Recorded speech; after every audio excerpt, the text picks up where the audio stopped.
Mildred Hayes, a hard-nosed mother, is seeking justice for her murdered daughter.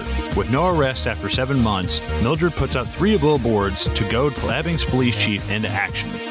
But the law, and especially Sam Rockwell's hot-headed deputy, don't take kindly to provocation, and the townsfolk are on their side. But Mildred doesn't mind ruffling a few feathers. In fact, she's happy to pluck the whole bird. Welcome to another feature presentation of Midnight Double Feature, and on this episode, we'll be covering 2017's 3 Billboards Outside Ebbing, Missouri, directed by Martin McDonough.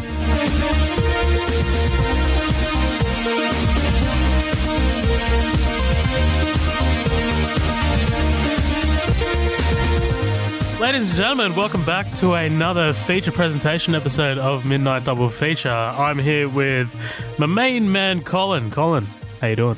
Welcome back. It's almost like you never left. Welcome back. What's up, buddy? Oh, thank you. It's honestly, it does feel like I've left. Like, seriously, like, Yeah. we just called each other off air, and it kind of like hit me when I heard your voice. I was like, dude, I haven't heard that voice in like a long time. Like, Jesus Christ. Yeah, and after like 10 minutes, we're like, I'm fucking sick of this dude. No, I'm just kidding. Yeah. Shutting down the podcast. See you later. It seems like forever until because we talked for a minute before we started recording, and it was like, all right, back in the saddle, we're good to go. Yeah, exactly. And then we had to watch this depressing ass movie. Yeah, I know, right? It's like, oh, we're really coming back in at an all-time high, you know what I mean? Oh, yeah. Spirits lifted. Spirits lifted, ladies and gentlemen, after watching this movie. But no, thank you so much, guys, for joining us for this feature presentation episode of Midnight Double Feature. We're going to be moving through 3 billboards outside Ebbing, Missouri. I'm not going to do any accents today. That's the only little bit of tinge that I'm putting at the end there. I swear to God.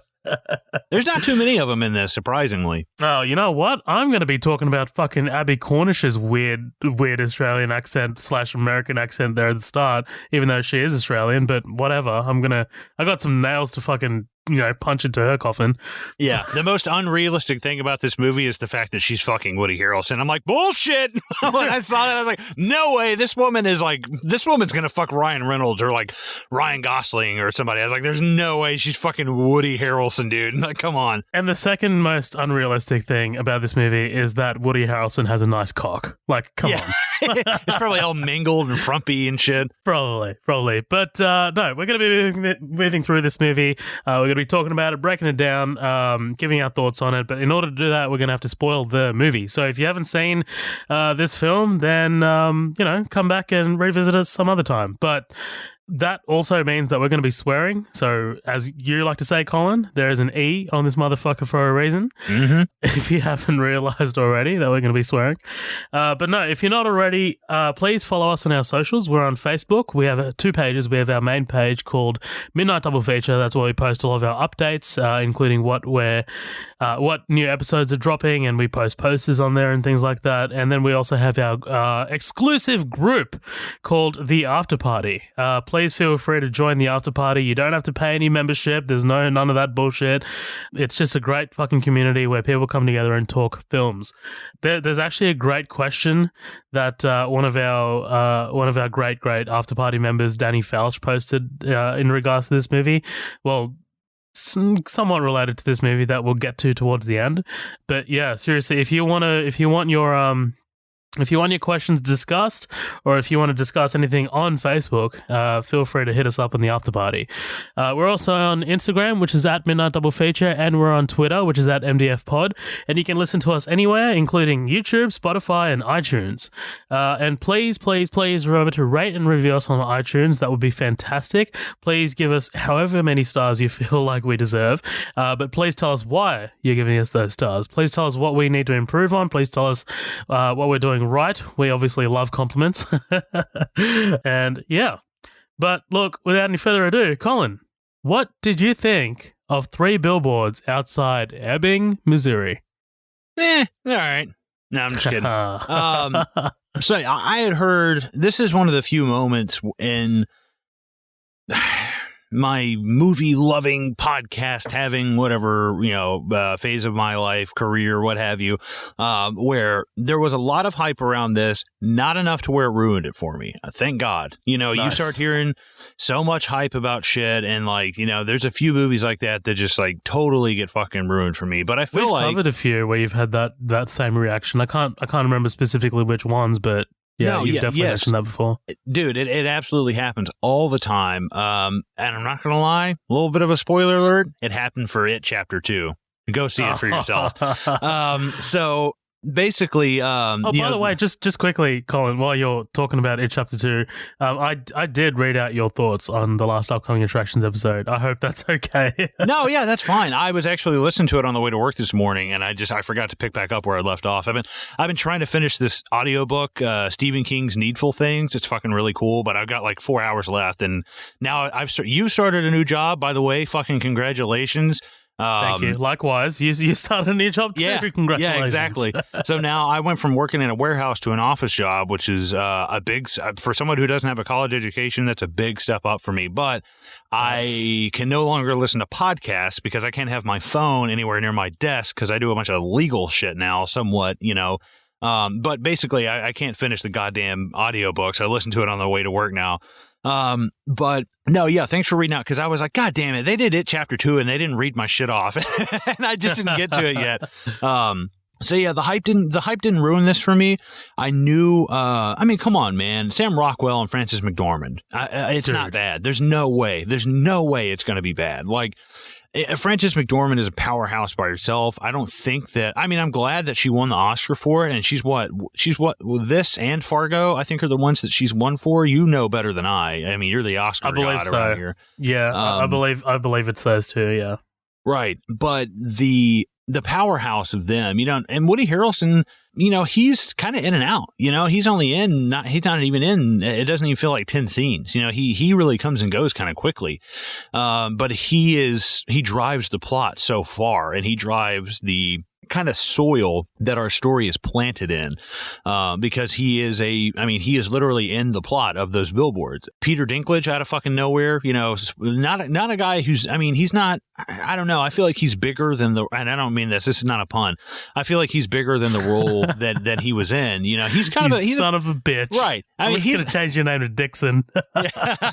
He's a big actor, and I was surprised by how, kind of small his role was, and especially this time. This is peak Game of Thrones. Right, that's what I'm saying. And I was like, man, this is weird. This guy was the antagonist for one of the biggest X-Men films that has ever come out before this came out. I was like, that's just really odd. And either way, I could picture this coming out around the time he did Bad Santa, or no, Elf with Will Ferrell. That's what I'm thinking of, not Bad Santa. Oh yeah. Different little person in a Christmas movie. But no, I thought that they just absolutely knocked it out of the park. It's one of those movies where right when things start to get a little laggy almost for me, where it's like, okay, I feel like we're hitting a bit of a lull and I don't know what's going to happen next. Dude, it's like, it would be like walking down the street and somebody coming up and punching you in the mouth out of nowhere. I was like, what the fuck? When something happens, the conversation between Woody Harrelson and her, and just shit like that, Sam Rockwell's character is like, it's like Charlie from Always Sunny. It's like, wow, car bitches. That's all I can fucking think of, because out of nowhere, here comes this total fucking left turn that it's like, oh my God. And there's a couple of things. 0 to 100 real quick. Yes. And there were a couple things, when I was talking, Lindsay and I were watching this. I'd never seen this before, by the way. This is my first time ever watching this. And, as I was watching this, there was a couple of things that I called and that I caught. I was like, okay, this is what's going to happen, this and this and this and that. Not that I'm just, I'm such a, smarty McSmarty pants with film. But it was, there's a couple of things that I could tell were coming. But, I feel like as you get older, you watch movies and you're like, man, I just wish that guy would walk up and punch him in the fucking mouth. And it never happens, because it's like, well, it's the real world. You'll get hit with assault charges and blah, blah, blah. This movie doesn't give a fuck. It's like, I'll walk right up and hit you in the goddamn mouth. I don't care. That's actually what I love about Hopper and Stranger Things in the first season. which by the way, spoiler alert, when they're trying to find out if Will Byers is actually dead in the first season of Stranger Things, and he just breaks into Hawkins, like punches people in the mouth and pulls guns on him. I was like, hell yeah, this isn't like some covert, like, I've got to find some way to get in here without breaking the law. It's like, I don't give a fuck. I'm just going to, brute force. I mean, that's just kind of what I grew up on, was people who were, people who took law into their own hands. And, the Charles Bronson death wish, the Punisher, almost like vigilante justice, which in some cases in real life, it can be kind of fucking cool sometimes. I hate to say it, but there are some instances of stuff that Frances McDormand's character, what is her character's name? I am blanking so hard. Mildred Hayes. Mildred. There are plenty of things and people in real life who've done things like Mildred have done that I personally agree with. Now, not everyone feels that way. Some people think eye for an eye, whatever, what have you. I'm not here to debate that. But I do think it makes, like, Prisoners for a very interesting moral and philosophical conversation. I think that there is some, like, Tarantino level cinematography in this. I kind of got almost like a Django feel sometimes, especially like the night shots and stuff. It is kind of shot in the South. But actually, this was shot in North Carolina, which is I think it kind of feels like Django. It's got that Southern kind of feel, but it's just one of those things that, like, it just takes so many twists and turns, and you don't think this character is going this way, and then it does. It's great. It's a great story about the problem with letting your temper or letting your anger get a hold of yourself. It's a great movie about redemption. It's a great movie about how far is too far, and at what point are you, in your attempt to punish others, punishing yourself? And I think that that's a great commentary that this has. Is are you really cutting off the, like, I don't know. It's kind of like it's like trying to, it's like stabbing yourself in the arm because you're trying to choke somebody to death. But at what point does the arm just complete? You know what I mean? It's like, at what point is it more harm to you to harm that other person? Right. I think that's great. I think there's so many fantastic. I will say, and Lord knows, I've never gone into like a lot of religious stuff on here. I'm not a religious person, that's a whole other conversation. But there is a lot of like religious kind of subtext through this. There's a lot of like messianic, like redemptive kind of stuff. And it's not super heavy handed, which I really appreciated about it.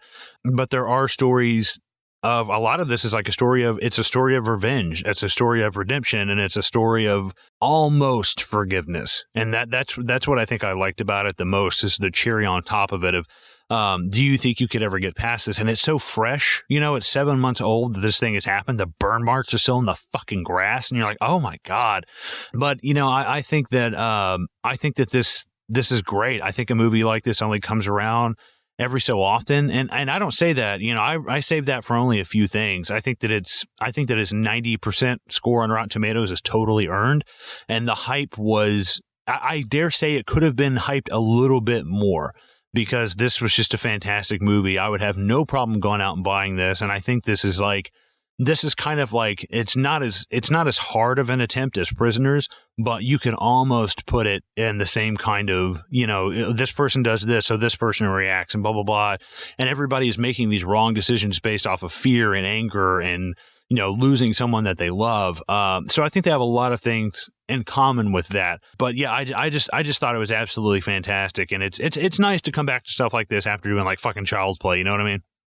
Well, fuck yeah, man. Like, that was my intention. So, I mean, obviously, look, Child's Play, I said on the last topic, upcoming attractions, never seen the original. And before that, we did Joyride. So, like, we did two sort of, like, I guess, schlocky sort of, like, movies that you can just sit down and watch anytime and be entertained. So I was like, man, and I don't think I've ever said this on the podcast. I've said it to you plenty of times, but my personal favorite episode of ours is Prisoners. I love that episode. I love going deep, like doing a deep dive on it. And like, obviously, like, true crime is a bit of a, well, not true crime, but, like the mystery, like crime sort of elements of it is sort of a bit of an interest of mine personally. So going back to something like this, like, that's why I'm just like, man, I kind of crave that. So I don't know why this movie particularly came to my mind first. Maybe it's just because when I watched it in 2017, it just kind of affected me. Like, I was like, man, like this stayed with me. And the reason I watched this was because, every year I do watch the movies that kind of get nominated for the Oscars. Like, it's like, oh, okay, there's kind of a lot of fucking hubbub around these movies. So let's just check out what they're about. And my friend Chris and I, we kind of like, start crossing them off the list. We watched 3 Billboards Outside Ebbing, Missouri, man, and like, man, this thing just floored me. Like, I think more than anything, I love the blend between dark drama, but also the really sort of black comedy. Yes. Like this has a weird blend of really, really hard-hitting drama, but at the same time, really, really hilarious moments. It reminded me a lot of Breaking Bad in that way. And man, honestly, I think Mildred Hayes... taking Frances McDormand's character out of it, I think Mildred Hayes is one of the best written female characters I've seen in a long, long time. Yes. Like, she is so... she has her feet planted so deeply in the mud that she's like absolutely not going to move for the sake of her dead daughter, that she's willing to bring the world around her crashing down. Like, I love characters like that, and Frances McDormand, dude, just I can't tell you how perfectly cast she is as Mildred Hayes. Like, if I read the character... Like, this was written for her, by the way. Right, yeah. Yeah. And same as Sam Rockwell's character, Dixon. Those 2 roles were definitely written for those actors in mind. Initially, Frances McDormand didn't want to do it, but it wasn't until fucking Joel Cohen, her husband, convinced her to do it. And, like, man, like, it's just so amazing watching it. It's so amazing... Not only kind of like contemplating like her next moves, but also in conversation, like what her comeback's going to be to certain things. It's just on that level, it's just so fun to watch. But at the same time, it's a deeply affecting drama about you say almost forgiveness. I say yes, almost forgiveness, but there are characters in this that totally forgive. I think that we'll get to. I think that.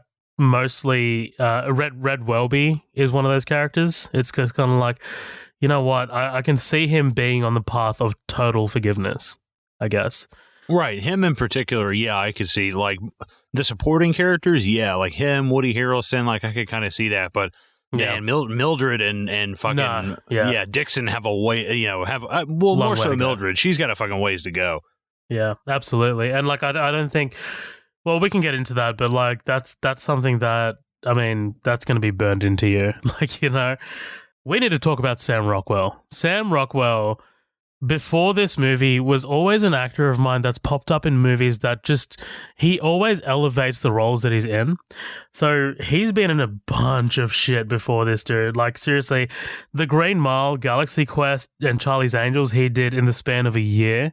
Damn. He's amazing in Green Mile. He's amazing in Galaxy Quest, and surprisingly, he is amazing in Charlie's Angels, which is not a great movie, but he is having the time of his life in that film, dude. But yeah, man, he's popped up in a whole bunch of shit, including Iron Man 2. Again, not an amazing movie, but the best part of it. Like, he plays Justin Hammer. Do you remember him at all? Oh, yeah. He's like, come on, man, give me something. You're like the Sphinx. Yeah, like see, like he has like little kind of like he's got like a lot of energy about him. So man, like when he won the Oscar for this, I was just like, finally some fucking recognition for this dude, because he's been outstanding in everything he's in, and this might be some of the best acting from Woody Harrelson that I've seen as well. He's definitely not in it for as much as I'd love him to be, but man, when he goes to explain to Mildred like what. Why they're lagging in the case, and you get her response to him telling her about the cancer. His face, dude. I kind of want to hold his hand. I want to be like, dude, I'm sorry this is happening to you. Like, right? Yeah, like because I mean he hasn't. I mean, maybe he's a shitty cop. We don't know that. They don't ever really go deep into it. Like, our shitty cop feelings are directed towards Dixon. Like, we feel compassion for this guy because in the last months of his life, he's been called a fucking piece of shit all over town, Yeah, exactly. But other than that, dude, this film is so amazingly well shot. You were talking about the cinematography being like Tarantino-esque. I'd say it's a bit closer to No Country. Yeah, there's definitely some elements of that. Like I even think. Yeah, I even think there's some Edgar Wright shit in there when we follow Dixon, in that scene. Dude, that felt like going to the shop to get a fucking cornetto, Absolutely, dude. But I think more than anything, like I'm getting a lot of Coen Brothers vibes in here, like that really weirdly placed humor in like a dark sort of drama. Like, it felt like Fargo to me, like that. I don't know. But, this director, the cinematographer is Ben Davis. He works with Marvel a lot. He's done, Age of Ultron and Guardians of the Galaxy. So he usually doesn't do films like this, like that is kind of like on a smaller scale. But he fucking, knocked it out of the park for this dude. But yeah, man, this is a movie that It's tough. It's always been tough for me to kind of like formulate my thoughts about this movie because there's just so much here. And like on paper, it seems like it should be a simple film. It's about a movie. It's about a mother whose daughter got murdered and raped, and she fucking takes out some advertising to, light a fire under the cop's ass so they can solve the case. On paper, that sounds simple as shit, but this movie puts so much in there, dude. Like, there's just so much to talk about that I chose it because I was like, I know Colin's going to have some really good thoughts about this. So you're going to be, even though I'm going to be leading this episode, you're going to be driving this. Like, you're going to be presenting your thoughts and I'm going to be like, yep, I agree. Because, man, it's always been tough for me to formulate my thoughts about this film. But I can't wait to talk about this, man, because I to be honest, I didn't know if you'd like it or not. Like, I was like, it's a weird film. It is a weird film. Like, it's not like Prisoners where it just, plays everything straight. It's ambiguous at the end as well. Openly ambiguous, man. Like, that ending is I spoke to a few people about it and, they weren't really that high on the ending, but I personally love the ending. We can talk about that more when we get there. There are a couple of moments in this movie that I'm just like, we don't really need that. Like, that's a bit too on the nose. I think that kind of comes down to McDonough's sort of like penchant for let's make these themes be super obvious, but yeah. But anyway, man, those are my scattered thoughts. You can tell I'm still trying to get back into fucking podcasting after the holiday.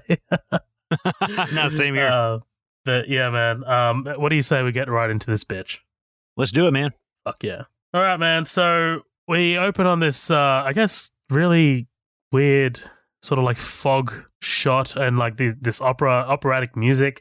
We met our protagonist, Mildred Hayes, as she sees these billboards that are totally run down and, and I love the way she like stops the car, backs up, she puts her finger up to her mouth. It's like she's thinking about it. And it's like, it's not like, we have no idea at this point what the fuck she's thinking about, right? Like, I love the way this movie holds back on the information until it's revealed. It's great. But her eyes look sad. Like, we know that like she's not thinking about renting out these advertisements for something positive, right? Right, yeah, there's something. It's also, I think this is, except for the flashback, the last time you ever see her hair down. And I think that's awesome because, like, when I see a lot of women, like, stop and put their hair up, they're like, I have to do something right now. Like, I'm going to be getting my hands dirty, or I'm working out, or I'm doing something where I don't want my hair down in my face because guess what? I'm getting to motherfucking business. That's why I have my hair. Like, and that determination, yeah. Right, and that's just me. That's like that. That's just my take on it. Hey, guess what? Don't have hair, and I'm not a woman, so what do I know? But no, I dig it because right there with these three billboards, because this is kind of it is kind of common in the South to see those every once in a while. These just deserted billboards, out on the highway. If you're on a main road, that's different, but you'll start driving by some that are just like, hey, come shop at this Piggly Wiggly that closed down in 1994. You're like, what the fuck? And I think there's something almost kind of like sad and horrifying about those at the same time. that this was something that like people invested money in and they had their hopes and dreams on. Oh yeah, I got that billboard and it's going to bring us money. And you know, there is something terrifying about the interstate system that we talked about, like on Joyride, shit like that. Like big billboards out in the middle of nowhere. Something about that scares the hell out of me. I don't know what it is either. Like it's something about that backcountry roads with like billboards and shit. I don't know what it is, but it can be sad and like scary at the same time. I know that's so random, but I'm kind of like that isolation sort of feel, right? Right. Yeah, this is going to seem so random, but have you ever seen Near Dark, the vampire movie? With Bill Paxton? I haven't. I've always wanted to, though. Yeah. Okay, well, good luck fucking finding it because it's not streaming anywhere. I found it illegally streaming on a website the other night, and I watched it. But it's these vampires who just go, you know, they just hop on cars and they kill people, take their cars, torch them, and just hit the interstate and just keep driving. And they're just like nomadic. And there's something about that in the interstate system, these backcountry kind of roads that just like scare the shit out of me with stuff like that. I know it's random. I just had to get that out. I just gotta get this. I gotta get some vampires in here into this podcast and about crime. It has Lance Henriksen in it, one of the best actors of all time. Oh fuck yeah, he's awesome, dude. But I love, like, again, chewing on a finger as she considers, like, you can tell that she's thinking, okay, do I go to war? Like, am I ready to go to war? Yes. And she walks into Ebbing advertising agency where she's received by Red Welby, played by Caleb Landry Jones, who we last saw in Get Out. Right, yeah. I looked up and I was like, huh, that's weird. I can't remember where I read this. I read that him and I think... Who's the redheaded fuck from We're the Millers? Yeah, you know what? Keep talking. I'll get it for you because right. It was between he's killing it right now. Right. Well, it was between those two guys and Bill Skarsgård for Pennywise at one point. Because originally it wasn't Andy Muschietti, it was Cary Fukunaga. I think it's Cary Fukunaga. Yeah, Fukunaga. Yeah, he did True Detective and Will Poulter is the guy's name. Okay, yeah. Between those two ginger fucks and Skarsgård, Skarsgård ended up beating him out after Muschietti took over, but those two guys were contenders for Pennywise, and man, I can fucking see it between all three of them. I really can. I think this guy, I mean, he's great in Get Out. He's just, he's got that kind of way that he talks. And like, I can't even do a great impression of it, but he has a very unique speech pattern that's fantastic. I love him. He was also in X-Men First Class. Do you remember that? Yes, he's like the Screech or whatever, Screamer or whatever. Yeah. Great character. I love his power and shit. He's just kind of like, I don't know. He's kind of like a small role in that. I like the power, but it looks a little goofy in that movie. Like, I was just He's just like his arms stretched out. Yeah. Oh man. But yeah, she asked about the billboards out on Drinkwater Road, which, according to her, nobody uses that road anymore since the freeway got put in. Red checks his records and says that nobody's rented the billboard since 1986. She asked to rent them out. This is modern, right? This is 2017. Well, yes, I'm guessing it is, but the whole feel of this movie seems like it takes place in like the late 70s or the late 60s. Like the aesthetic of it. Right, like the cars aren't super modern. We see cell phones, like I think Mildred, is that her fucking name? Yeah, Mildred. And there's definitely like a DNA database, so right. And like she's got like a flip phone, so I'm like, okay, this might be like 2008. That's all I could think. I was like, this might be like mid to late 2000s. It doesn't feel like 2019, And I think that's great. I think that's one thing that it's like movies like It Follows. Yes, this is modern day, but we leave out technology to make you feel timeless. Yeah, exactly. She asked to rent them for the year, wants to know how much. Then she asked the question that makes us curious as the audience. What's the law on what you can and cannot say on a billboard? Yeah, that's ominous. Yeah, I know. You can't say fuck, piss, or cunt. Is that right? Like, immediately we set up like what the vibe of this movie is going to be, right? Like, it's going to be hard hitting, but at the same time, it's going to be like, all right. So there's going to be some humor in here. She hands over $5,000 for the first month, gives Welby a piece of paper with what the billboard should say, and asks him to draw up a contract. I guess it can't be that like it can't be set in like the 70s or something, because $5,000 for a billboard in the 70s is. That's crazy money. Well, yeah, especially for the three of them. I'm like, I wouldn't pay $5,000 for this ratty ass billboard. Fuck all that.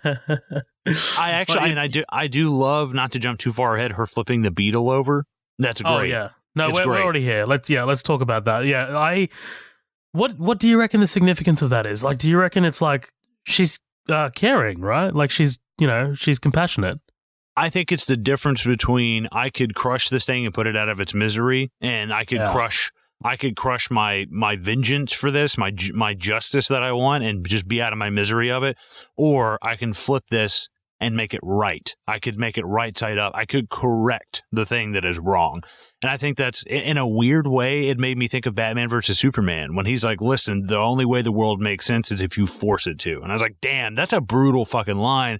And it's a little underrated. I think that line is fantastic. And I think that sums up Batman perfectly. And I think that in a weird way, there's a little Batman in her. Like, she is just out for justice at all costs. Like, she does not fucking care about the fact that this guy's dying. She knows she's dead. She knows she's dying. She don't give a fuck. Like, she doesn't care if people threaten her. She doesn't care if people light this shit on fire. It is like, you can break objects and you can destroy things, but like the ideal of what I'm going after cannot be destroyed. And I think that's what I think. It's a symbol. It's a symbol of I will have justice. And it's like, that's what's fucking cool about it that I dig. Like, as a man, as a person, I can be destroyed, but as a symbol, you're unstoppable. And that's what I love. I absolutely love that message in a lot of these movies. And that's what I and it's not the full message of the movie, but that's what I kind of took away from it, is like, it's not so much what the billboards are saying. It's kind of, I guess, like what they're representing, as in like, why hasn't anybody done anything? It's not that like,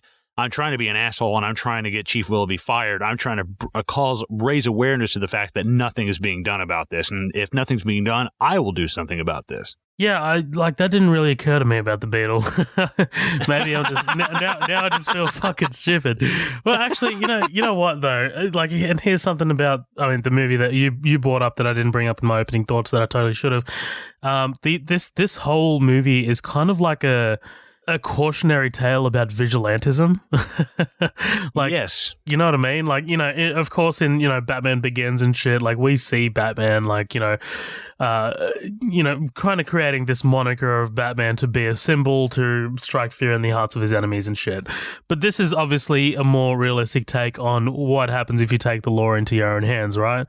Like, this is kind of like, okay, you have this single-minded approach that you're going to take. You're going to just hire out these billboards and get the cops to investigate the rape and death of your daughter, but you're not considering the ramifications of doing that. Like, I think that's what the movie's trying to kind of like get across. Like, it's just like, you can't always take justice into your own hands, and it's almost never good to do so. It's always almost never beneficial to do so.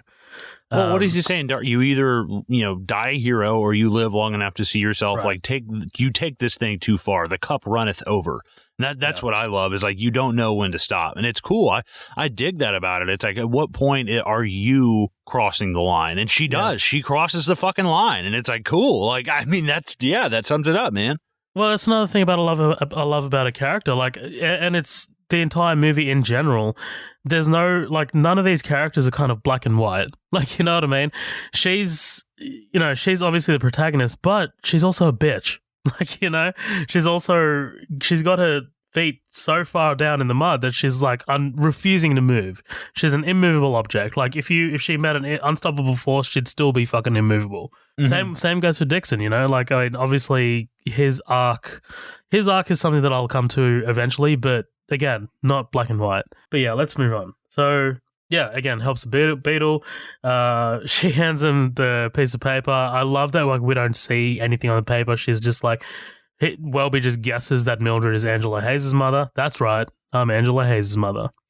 She responds with such steel, the dude. Like, she is so unflinching. She scares the shit out of me.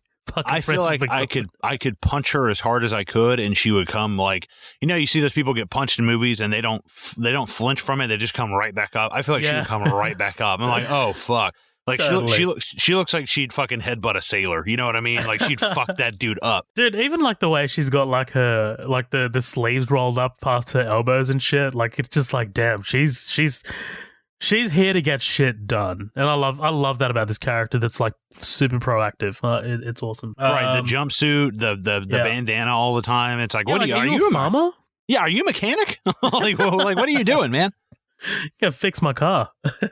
And then we get to Dixon, played by Sam Rockwell, as he drives his cruiser down the Drinkwater Road and spots the billboards. He stops to ask the billboards, I guess I just put the billboard putter-uppers. I don't know what the fuck you call them. What the fuck is going on? We immediately establish that Dixon's a bit of a racist when he calls the dude a beaner. Oh, yeah. This was so, like... here's the fucked up part of where I live is I was just so... It was not even surprising to me. I was like, yep. I was like, that's where I live. Yep. Not in Missouri, but I mean, yeah, fucking, yep. Again, I love Rockwell. I would have appreciated a little more subtlety with Dixon. Yeah. What do you reckon? That's a good call. I think that he kind of, once he has his, and I don't know, whatever you call it, his arcing moment, the thing that sets him on a totally different path, he just kind of does this almost a total 180. And I don't want to say I don't believe in it, but it's hard to... I think it's too sudden. I feel like it's too sudden. I've seen this movie a bunch of times, and every time it happens, I feel like, especially here, when you're setting him up, maybe it would have helped if you take away the torture of a black person in custody. Maybe it would have helped if you tone him down a little bit, because this is like...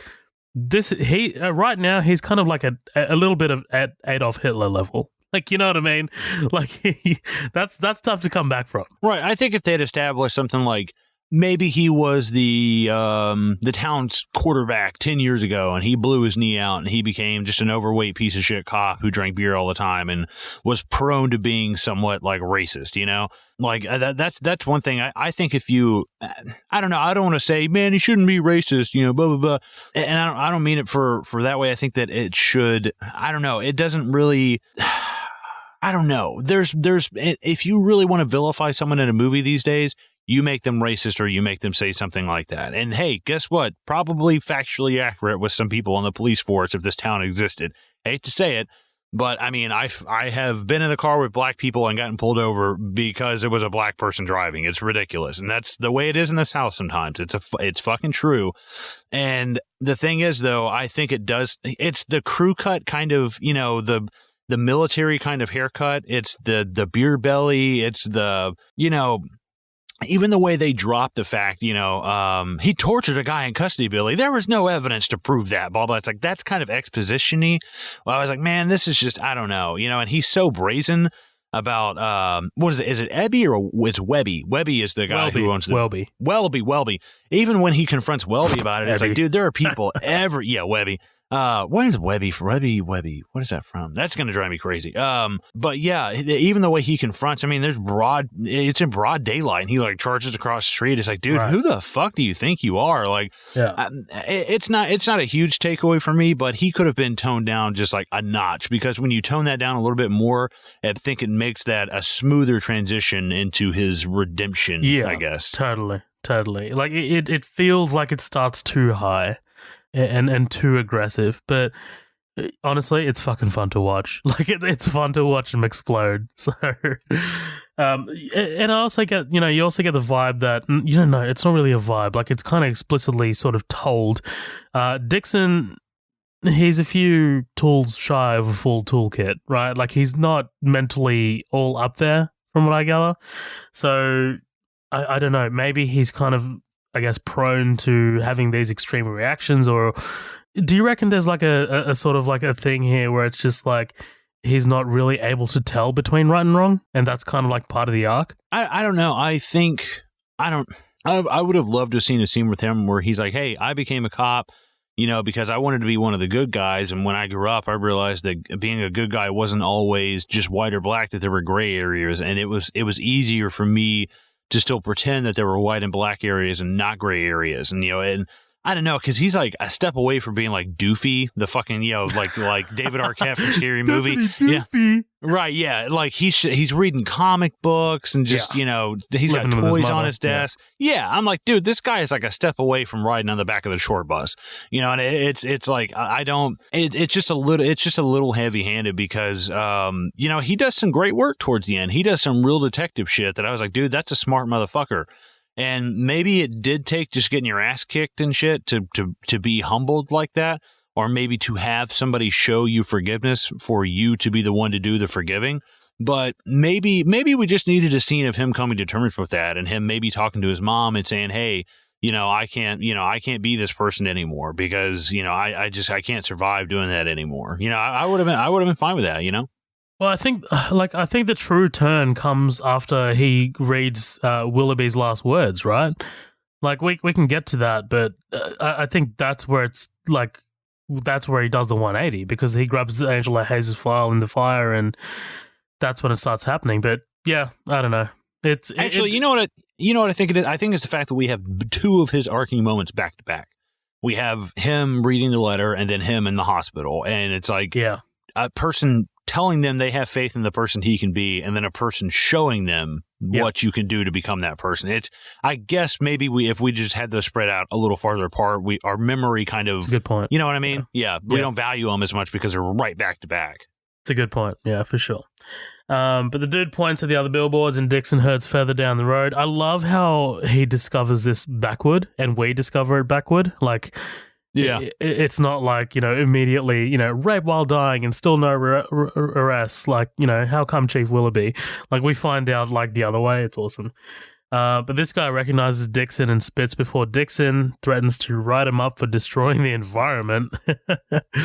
Now, this isn't the dude that he beat the shit out of. I assume this guy is just like, I recognize you. I think he knows him from his, I guess, reputation. Right. Yeah. Well, he's the only black guy I ever saw in fucking town. So it's like, oh, okay, except for like the police chief that takes over. I'm like, he must have been this guy because I'm not seeing anybody else. Just by using the method of deduction, like must be this guy. Yeah. Dixon finally heads down to the first billboard. Fuck me. And he calls Chief Willoughby, played by Woody Harrelson, and at dinner, who says they've got a problem. And again, rape while dying and still no arrest. How come, Chief Willoughby? What do you think of that reveal of what the billboard said? Well, I assumed it wasn't going to be something for the Ringling Brothers Circus, so I knew it was going to be something kind of traumatic. Nice. I know that there are a couple of true stories this is based off of. I don't think it's anything quite this dramatic, but there were a few places. There was one in Missouri. This woman went missing, and they bought a billboard and just put her, kind of like her whole missing, person status on there. And people do stuff like that all the time. But I did read. No, go ahead. Oh, I think you're about to read it, actually. No. I'm pulling something completely out of my ass. Okay. You go ahead. So this situation is based off something that the director Martin McDonagh came across. He was traveling around the South in 1998, came across a couple of accusatory billboards about an unsolved crime, which he described as, quote, raging and painful and tragic, alleging the murder of a woman in Vidor, Texas. The billboards highlighted the incompetence of police work and deeply affected McDonagh. He said that the image, quote, stayed in my mind, kept gnawing at me, and presumed that they were put up by the victim's mother. He says it took him about 10 years to, quote, decide that it was a mother who had taken these things out. It all became fiction based on a couple of actual billboards. So, yeah. Damn. See, I was reading something about a dad whose son was a little boy, and he was kidnapped by this guy, and he was raped. And they caught the guy, and they were taking him through the airport into custody. The dad is waiting on a payphone with a loaded gun, pops out and shoots him in the fucking head. And the guy served basically no jail time for it. They got him on some kind of, I don't know. You're a lawyer. I'm sure you probably want to read about it. It's pretty interesting. But basically, he got like however many hours of community service. And this was a guy who fucking paid his taxes, worked his ass off, and he mowed his church's lawn for free on the weekends. So all he did was he kept mowing his church's lawn, and it went towards his community service. So his life didn't change at all, and he murdered the guy that raped his son. And I was like, that's fucking badass, dude. I'm all for it. I hate it. I'm sorry, man. just gonna throw that out there. It's like, I know some people are, man, rehabilitation and this and that, and that's fine and dandy, and maybe in some cases I understand, but there's the lowest of the low, and that's where personally for me I start drawing the line at some point. It's shit like that I find really interesting, because it does create the conversations that we are having for stuff like this and prisoners, when it becomes the robbing of innocence of young children, of young individuals. is that I think that's one of the worst things in the world that you can do. And what kind of response is appropriate? And that's what I think is so interesting about movies like these is how, at what point does her response become inappropriate? And I there's a part coming up kind of right off the bat where we start realizing, all right, yeah, she's a bitch. Right, exactly. By the way, I'm not going to further dig into that case because between this and just listening to the latest Case File episode on Hinterkaifeck, I'm done with crime this week. I'm done with fucking crime this week, dude. It's fucked. I'm gonna cut out my eyes. I'm going to drink my sorrows. Yeah, for real, dude. Sometimes you start reading about like Dahmer or something, you're like, I gotta go watch Family Guy, dude. Get me the fuck out of this room for a while. Yeah, I gotta get me some Office, man. Seriously. Yeah. But yeah, anyway, so Mildred drives her son, Robbie, played by Lucas Hedges, to his school. And he sees the billboards. Obviously, he's harboring some fucking disdain for her. I feel really bad for Robbie in this film, actually. What do you think?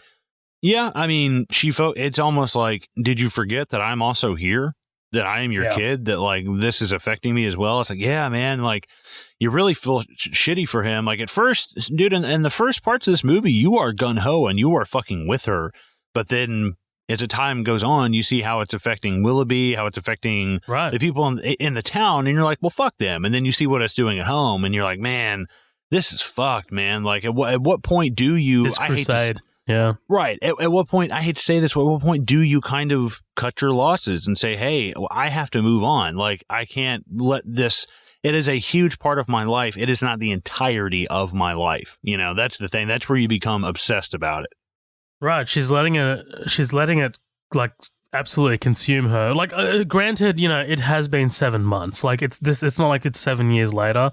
Like, I think 7 months later, it's still pretty fresh, relatively fresh, right? Oh, yeah. Yeah. So, yeah, I mean, like, that's a conversation. That right there is a conversation. Yeah, fucking get over it. All right, it's been 7 months. Get over it. It's only your child that you bared in your fucking womb for 9 months. No worries. Yeah, it's 9 months longer than, children have been conceived and born in more time than this grievance period. Yeah. There's an overhead shot of Ebbing that reminded me of Derry. Yeah. Did you catch that? Yeah. Looks cool. As Mildred drives through the town, she notices Willoughby heading into Ebbing advertising. I love this kind of like, it's really quick, but you get the sense that he's telling Dixon to stay behind. It's pretty cool. And Welby's copping some verbal abuse from Cedric, the second in charge. Welby defends himself, saying it's all legal. A book called Suck My Ass, It's None of Your Business. Now, this guy, I think he's the Sarge, the little bald-headed guy. Cedric, He's been in a lot of stuff. He played Roland in an early episode of the X-Files that I really love. And he actually did in the episode called Roland. Okay, awesome. Cool. I couldn't remember what the episode name was called, but I absolutely loved him in that. And I started reading a little bit about him and he popped up. I was watching Frasier the other day and I was like, man, that's what's awesome. I love seeing these people who like just have steady careers. Like, you know, the older woman in Insidious, you know, the one who, spoiler alert, you know, kind of gets killed at the end of the first one. Yeah. She pops up, dude. She's in The First Nightmare on Elm Street. She's in Dumb and Dumber. She was on Frasier. She was on Seinfeld. She was on Friends. She was on Will and Grace. Like, dude, this lady acted for like 20 years before she ever popped up in like a feature film as a main character. I was like, that. I love seeing that. The people who are just like, hey, I'm just, you know, I play supporting roles and I am a actor's actor. And I'm like, that's fucking cool. I always dig that. So like seeing this guy, it honestly kind of made me like knock this movie up a couple of points. It's like, oh, that guy, fuck yeah. And he does great, man. He plays like a mentally handicapped guy in X-Files amazingly. And in this, it's like he switches flawlessly to this kind of asshole Southern cop, you know. I was like, that's great. It just such a wide range, you know, in this actor that I don't even fucking know the name of. Zelko Ivanic. I knew it was something weird. Yeah, he's from Slovenia. Yeah. He was also in Argo from, by Ben Affleck, and he was in Martin McDonagh's previous movie, Seven Psychopaths. So, there you go. Oh, okay. Okay, so Willoughby kicks his feet up and wants to know how long the billboards are up for and how long they've been paid for. Both answers are a year. Willoughby deduces that it's Mildred Hayes. Back at the station, Dixon and Cedric go at it. We get a sense that Dixon's a bit of a hothead. Cedric asks why Willoughby keeps Dixon employed, reminds him that he tortured a guy in custody, but Willoughby stands up for him, saying that there's no real evidence to support that. Bullshit. It's buried under fucking, it's like right at the bottom of the fucking filing cabinet. Is that a thing? Like, I know that's a thing. Like, do you know of any particular cases like this around where you live? Of what? Of tortured in custody, people of color? No, I think not personally, like my hometown or anything, not that I really know of. I mean, I'm sure if I did some digging, yeah, but not of anywhere. It was just like such blatant police brutality. I think they've had to cut down because like where I grew up is, it's a little bit more rural. It's starting to become a lot more developed now, and it's more progressive than it was. But Nashville, dude, you wouldn't be fucking caught dead doing this shit. Like there is some shit like that happens, but there is a large population of, we have African Americans, we have a lot of people from the Philippines, we have a lot. I can't tell you how many Muslim women I see walking around like at Walmart where I live, and I'm like, that's cool. I don't have a problem with it. It's just it's not something you see every day, and then it became something I saw every day, and I'm like, that's cool, like that. Cool. But now. Yeah. It has hit a point now where, body cams and stuff, you'd have to be a fucking idiot to try and do that shit. And absolute idiot. For us, it's, and I think it's less so now, but Aboriginal deaths in custody. So yeah, that's always been a massive thing. I remember it was my first day of my first law unit studying law, and it was the unit criminal law, and like we were learning about Aboriginal deaths in custody, and I can't remember what the name of the case was, but essentially it was a landmark case where these two cops are hauling this Aboriginal guy in the back of their sort of paddy wagon, in the back of their cop car, and it's hot, like they're in the middle of the country, they're driving to Perth or some shit, like they're in the middle of the country. There's no air conditioning, steel roof. They don't give him any water, and he died in the back of the van.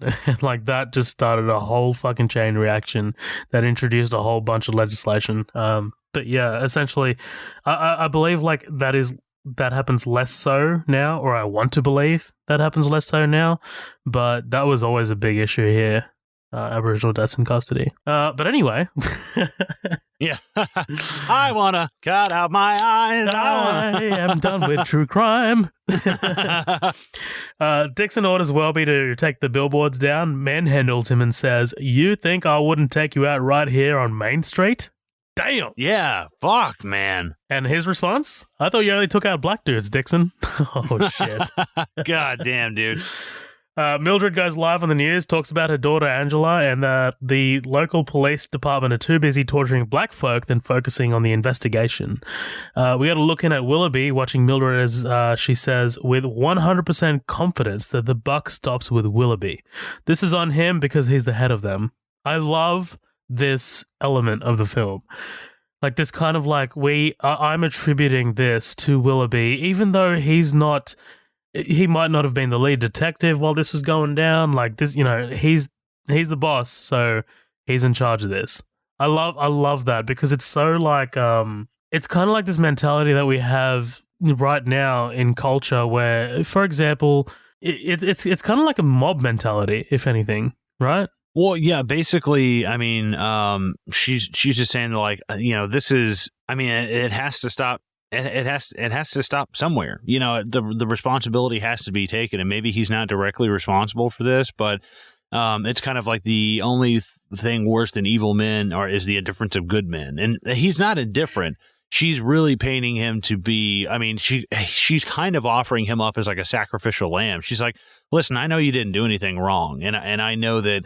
You probably do she's asking for unrealistic things at some point. She's asking for things that break civil liberties and things that are ultimately against the law. But she's kind of putting him up as like a sacrificial lamb in a way of like, listen, I'm having to make an example out of you because nothing's getting done. And 7 months in something like this, is a long time and is not a long time. I mean, you listen to a lot of true crime, so do I. Sometimes it's Golden State where 20, 35 years later, you're catching a guy off a napkin.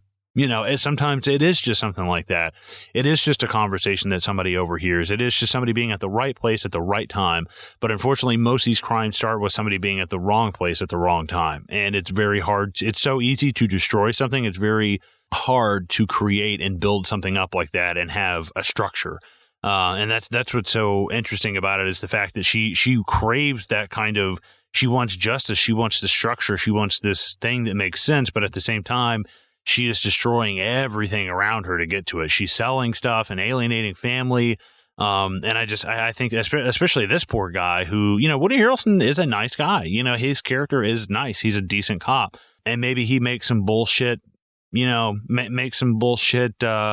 excuses for his. I mean, what is Dixon, a deputy? Yeah, I'd say he's a deputy, bit more on the junior side, it seems. Right, yeah, and I think that he makes some bullshit excuses for him, but sorry, because the mum says you work for them for 3 years. Okay, then yeah. But no, I think that she's just kind of offering him up as a sacrificial lamb because as soon as something goes wrong with him, she's like, oh, babe, like she is so, I don't know, it's almost, I feel like they were friends before this, not just like, oh, I know who she is. Like, no, we might have hung out a couple of times or even gone and had a beer or something like that. Like, I could believe that. Yeah, especially like, her reaction to when he coughs up the blood. It's Yes. But obviously, watching the interview, this weighs heavily on Willoughby. He goes out, tends to the horses in the stable just outside the house, tells his wife, looks like we got a war in our hands. And that's exactly what it is. By the way, Abby Cornish, beautiful actress, Australian, but I don't think that she's that great in this. I don't. I'm just going to, if there's a weak link, it's her. Yeah, I mean, if I had to pick something, I guess, but it didn't really, because her screen time is so minimal, she is just kind of like, oh, here's my wife. It was just, the age difference was one thing. I was like, what? Like, that's kind of weird.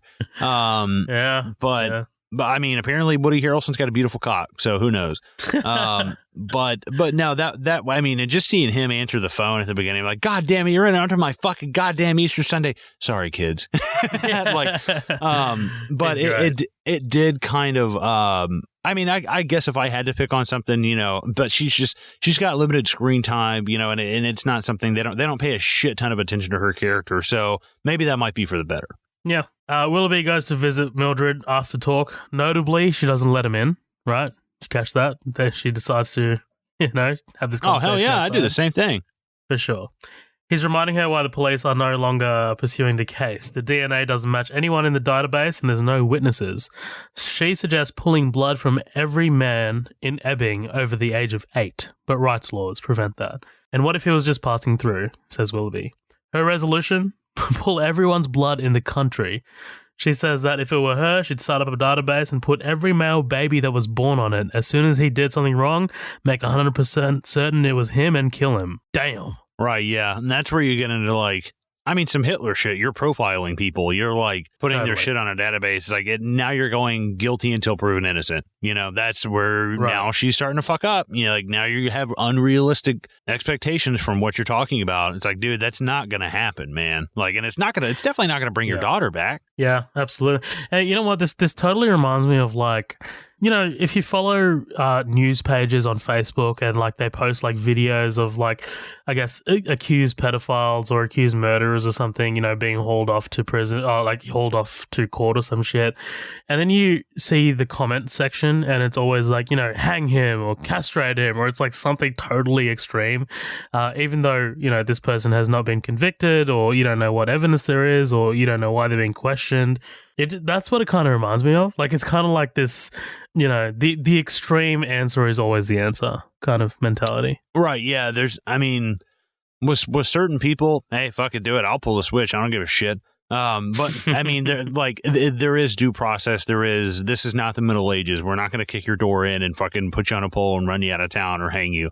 There are innocent people who are found guilty of crimes every day. And that's the reason why this movie is kind of a good example of that. You know, there's two people in this who are like, you know, yeah, I mean, one of them is innocent of the specific one they're talking about, but not the general, you know, the guy towards the end. He did something. Yeah. Right, he did something. And it's kind of like with prisoners. It's like, that guy was fucking innocent, man. Like, good God almighty, you know, and it's the price you pay when you go off of a hunch and you don't have the evidence behind it. Absolutely.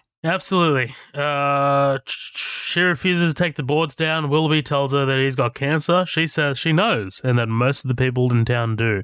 I love Willoughby here, man. Like, this might be my favorite scene of Harrelson's. I just love how hurt he is because she's still put up the billboards knowing that fact. Well, they wouldn't be as effective after you croak, she says. Whew. Yeah.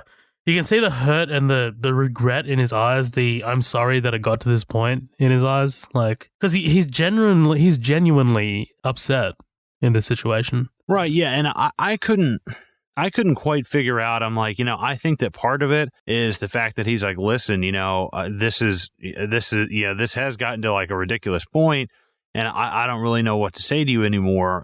But also when she's like, you know, yeah, I think at first he's almost kind of hurt by it because he's like, you know, this is, you know, I'm sick, I got cancer, and I feel like he's almost coming at it, you're like, cut me some slack here, I'm dying, and she's like, I know you're dying, I don't give a shit. It's like, I think now that's when I think A, he's hurt by it, but B, he's like, man, I think there's a bit of anger, and he looks at her and he's like, how fuck you, lady. Like, but then at some point, the anger becomes the realization of how fucking angry she must be. But then I think that turns to pity of him saying, you know, I might be dying, you know, inside my body, but she's dying like inside of her soul from this shit. Like, they're both dying in their own way. And I don't know. That's just it. I think that's so interesting. The fact that he looks hurt and then kind of angry and then kind of like, I pity you, lady. Like, if that's really the route you're going, like, God have mercy on you, man, because I can't help you at that point. Yeah, man, it's fucking heavy. Yeah. It's fucking heavy. Yeah. And you know what? And here's something that we didn't really talk about, right? Like, and we don't really have that much jurisdiction to talk about it, seeing as we are not mothers. But you know what, man? A lot of mothers, probably all mothers, would kind of sympathize with what Mildred is doing here. Like, this is totally. It's you can see someone doing this in real life, and like, it has been done in real life according to Martin McDonough. So yeah, man, like, that's, you got to think about it that way too, right? Like, it's just like, fuck, carried you in my womb for 9 months, and you were raped and murdered, and now I'm seeking justice. But I don't care who I hurt. But in a bar, Dixon slings some shit over to Welby, who's playing pool against the town midget, James Dinklage. Dixon is hammered all up in Welby's face. Welby's brushing it off well. I love how Welby's kind of like deflecting here. It's great. And Dixon just keeps laying it on. You know, I thought you were a goddamn communist. Do you know what they do to faggots down in Cuba? They kill them. Dixon tells Welby that Willoughby is a good man and that he shouldn't have to think about this in his last month, and this floors Welby, who didn't know about the cancer. Mildred tries up, saying that she's next up in pool, and James immediately says hi, and we get a sense that he's into her, complimenting her. The little moments that Dinklage gets is fucking great, man. Just shows us how great of an actor he is. And about time you get home to your mama, Dixon. Mildred arrives home. Hey, Robbie, I think that midget wants to get in my pants, not realizing the priest is in there. But essentially, this priest is trying to coax Mildred into taking down the billboards. I love Mildred's face as the priest is going on about this. Like, she keeps her eyes down as the priest is talking until he mentions Willoughby, and then, like, her face just looks up. She's like, no. He says the town is dead set against the billboards, that they know he's a stand-up guy. Took a poll, did you, father? Right, yeah. To be criticized by somebody like this, it's like, nah, I don't think so. 'Cause I'm assuming she's alluding to some incident that happened in their community, and it's like, yeah, go fuck yourself, man. You tend to your own flock, dude. Yeah, I mean, he gives a shit about not coming to church and that nobody's going to go with her about the billboards, and she gets into it about the gangs and the laws to combat the gangs in LA, culpability in gangs, kind of like you church boys, ain't it? And man, this escalates quick. You're culpable because you joined the gang, man, and tells him to get the fuck out of her kitchen. This is an outstanding scene. This fucking McDormand is just fucking powerhouse here, dude. Well, then we start to see she's lumping people. You know, it's I'm glad you brought that up. It's like somebody saying, "Oh, well, your last name's Ali. You must be a terrorist." It's like, no, there are people with the last name who are not terrorists. Like there are white people who live in the South that don't fucking have bed sheets in their closet. You're kind of lumping people into this category. They're like the Hells Angels are a motorcycle gang, dude. They do fucking nice shit all the time. Now they've done some horrendous shit, but they do some pretty nice stuff as well. So it's like, well. Like, are we just going to kill all of them because there's some who take shit too far? It's like, no, that's just painting everybody with the same brush. That's fucked up. Right. And I was going to ask this question later, but this is the big question that's kind of lingering over this entire sort of like film.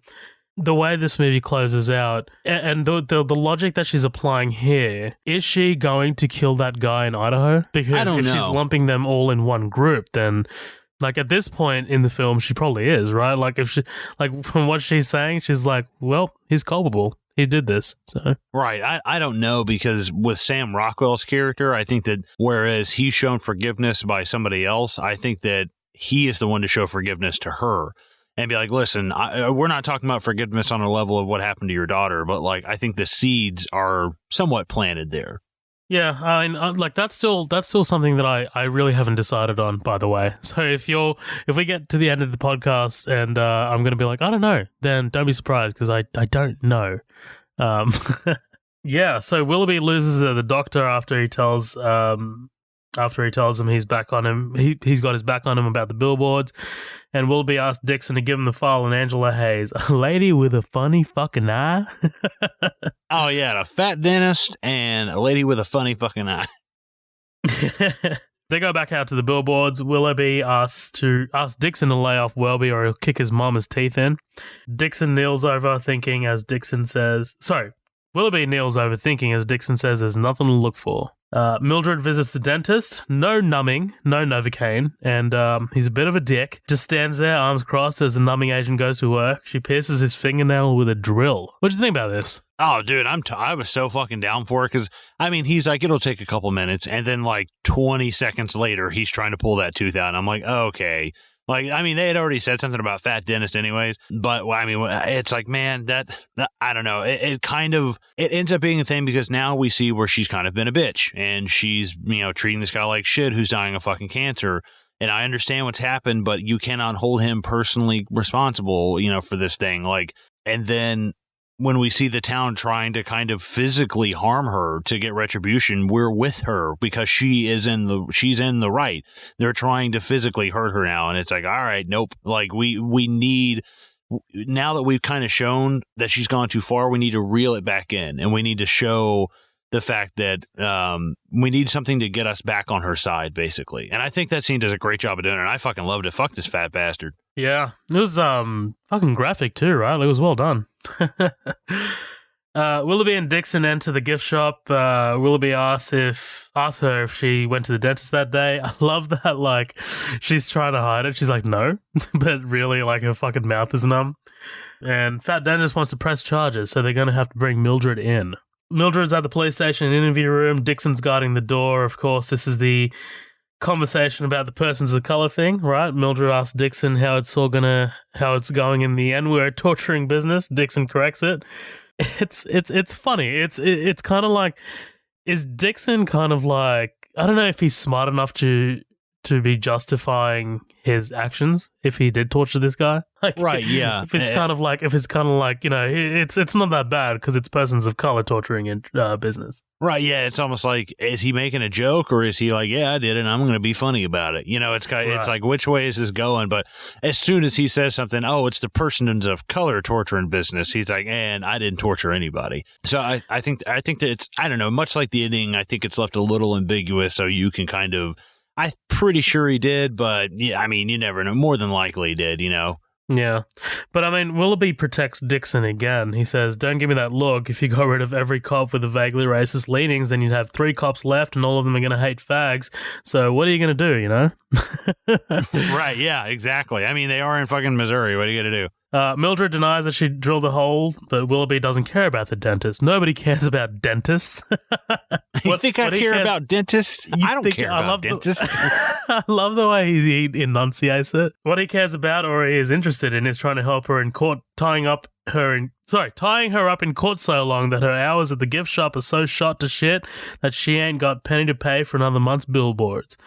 Willoughby is interested in that, right? Well, that's kind of Willoughby's plan. It seems a little harsh, I guess, but I don't know. Do you reckon he's just kind of like squaring up, or that's a legitimate thing he's thinking about? Well, he is a cop. I think that a lot of cops are good tacticianers. I think that don't ever underestimate your opponent, and try to figure out what their next move is going to be. And I think that if you have a pipe and the pipe is busting water out of it, you don't try and find a cork to shove in the pipe. You find the switch to turn the water off completely. You want to kill it at its source.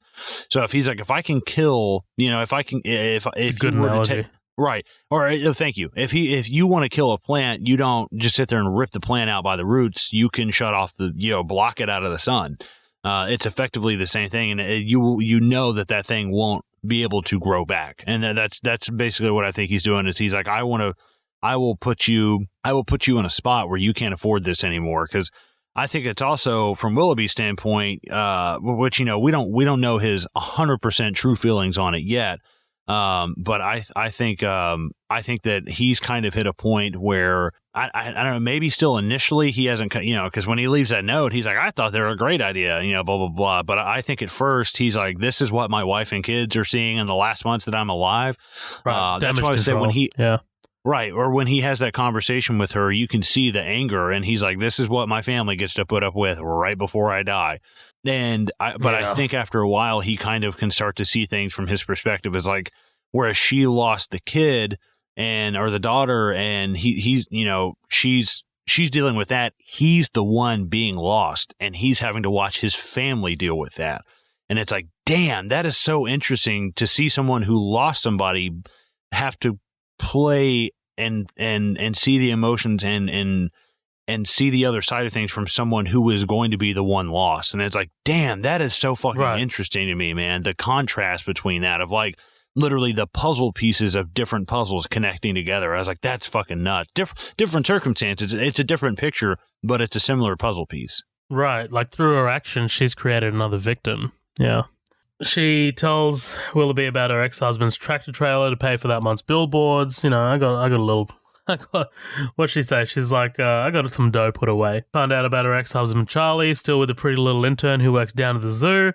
He doesn't know about the billboards. He's an ex-cop and an ex-wife beater. And man, this first time I saw this shocked the shit out of me. I was like, Willoughby's just short, sharp cough, but it's spray of blood that hits Mildred in the face. He didn't mean to, and she knows it. This is this is one of my favorite moments in this entire movie, right? We've seen them as rivals, as enemies, but just for like a little moment like this, right, where suddenly this becomes real for Mildred, she helps him. She calls him baby. She goes to, I guess, get someone for help. She doesn't judge him or blame him. Like, she doesn't enjoy this, right? She's suffering through this just like Willoughby is. It's fucking an amazing piece of compassion that Mildred Hayes is afforded. Right, yeah, I think this is a great scene because it is nothing personal. I think that how she feels about him, as crazy as it sounds, it is not something personal. She is just trying to provoke and get she is trying to raise awareness so people don't forget about it. And hopefully by doing this, she's going to get people on the news and get people talking. But unfortunately, he's the one that she kind of, pins it on. It wouldn't matter if he were the deputy. Hey, great. I don't give a fuck. You give me the chief of police. It's whoever the chief of police is. So they're kind of, I don't know. It almost reminds me of, there was I can't remember if it was World War I or World War II. of the soldiers, and on Christmas Day they all stopped shooting at each other and like had a meal and played soccer. And the next day it went right back to shooting at each other. I was like, that's fucking nuts. But it hit a point where it was like, there was a time to be civil and there was a time to pick up the gun.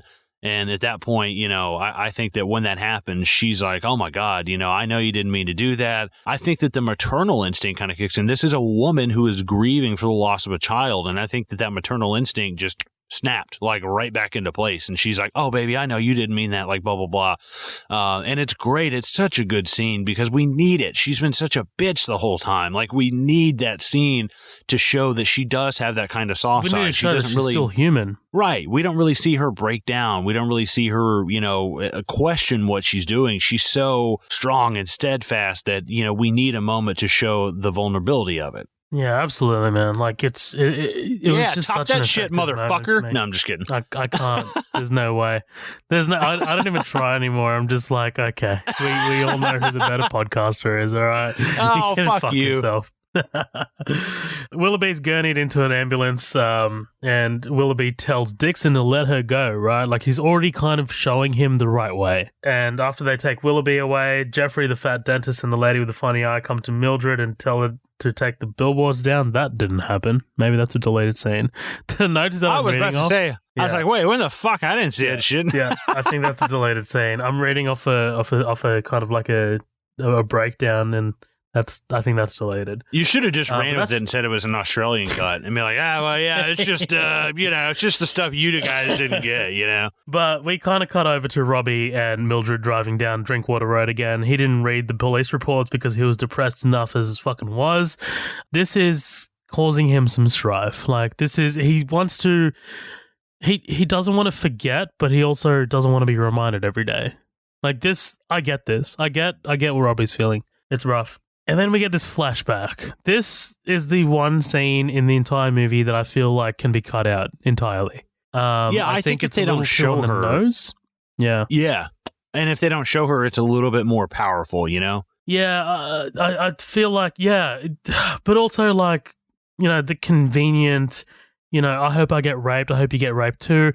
Is this kind of like, okay, this is how I want to think about it. This is how I like to think about it because I feel like this movie is stronger than this scene makes it out to be. I hope that this is kind of how Mildred pictures how this interaction went, her last interaction went. I hope that this didn't actually happen, and I hope that this is kind of like Mildred's guilt sort of creating the situation in her head, if that makes sense. Right, yeah, because it is way too, obvious. I'm going to get raped. I hope you get raped. It's like, good God almighty, why didn't you just give the guy the gasoline, for fuck's sake? I think the only reason why this whole scene will stand up for me is because there will be no more cunts in this house. Oh, are you moving out? I was like, dude, I fucking laughed so hard. I was like, I fucking needed it too, dude. I needed that laugh. I like uncontrollable laughter. I was like, I gotta pause this shit, dude. I'm fucking laughing my ass off because it is such a good. Sometimes people set up a joke and you can see the set. You see the setup and the next line. You see it coming from a mile away, and I did not see that coming, man. And I fucking laughed my ass off. There's another one. There's another one coming up that's kind of related to that I'll mention soon. So we got to look in on Chief Willoughby. Doctors say he needs to stay at the hospital, but he ain't staying, and Anne isn't arguing. Again, Willoughby has no plan on being treated for this. And then we get back to Mildred, who tries to make Robbie laugh, takes a spoonful of milk and cereal, and she slings it straight into his face. Robbie says, "You old cunt." And my favorite line in the entire movie, dude, I ain't old, Robbie. It makes me think of fucking Shaun of the Dead when she's like, when Sean's arguing with Liz, and he's like, well, why don't we go out with David and die? She's like, oh, you want to go with my friends, a failed actress and a twat? They're harsh words. They're your words. I did not call Diane a failed actress. But he doesn't give a shit about calling David a twat. And I was like, I fucking love that, man. I love those lines. It's great. What do you reckon about Mildred's actions here? Like, her she's trying to cheer Robbie up, right? Like she's trying to get back to some sense of normalcy. Right. Well, I think that It's funny you say sense of normalcy. Is what kind of family is it where a sense of normalcy is slinging a spoonful of cereal in your kid's face? You know, like that's weird to me. Like that's like, I don't know. Those. It's funny and it's tension breaking, and that's what's great about it, you know. But you can tell this family is not like most families. Like there is spousal abuse, they curse at each other, you know. But it's all kind of done. I don't know, the spousal abuse not so much, but like the cursing and the mean spirited kind of stuff is all done in jesting. It's all done in humor, and I think that's what's so great about it is the fact that they call each other cunts and, you know, make fun of each other, but it is kind of all in humor until the dad shows up. And then you see maybe these people have some issues with each other, but like, man, they fucking have each other's backs when it comes to push or shove. Yeah, no, absolutely. Like there's that kind of like family unit. Still sort of like the structure of it is still there. But yeah, like you said, dude, her ex-husband Charlie comes to a place with his 19-year-old girlfriend. Do you know who this is? No, I thought it was just like the female Bill Hader. I was like, she talks like that. I don't know what it is. She talks like Hader. She looks somewhat like Margot Robbie, but she is Australian. She is the daughter of Hugo Weaving, Samara Weaving. Oh, okay, that's random. Yeah, Agent Smith, right? Yeah. Wow, that I mean, she's hot as hell. But dude, she's fucking smoking. But one of the fucking greatest actors of all time. I love Hugo. Yeah, so she hadn't heard a word from them in 7 goddamn months, and she, you know, this gets physical until Penelope interrupts, saying that she needs to pee. I love the ongoing joke that she smells like shit. Yeah. Charlie lets go of Mildred. Robbie lowers a knife and right to the table. And we kind of find out here from Robbie that Angela, the daughter, asked her father to move in with him before she died, right? And this crushes Mildred. And interestingly, it crushes Mildred, but in that same maternal way, it doesn't change anything. Like, she's not going to be like, okay, I'm going to take down the Billboards because she didn't love me. Like, there's not even like a consideration of that. And she's like, she's still my baby, even though she wanted to move in with her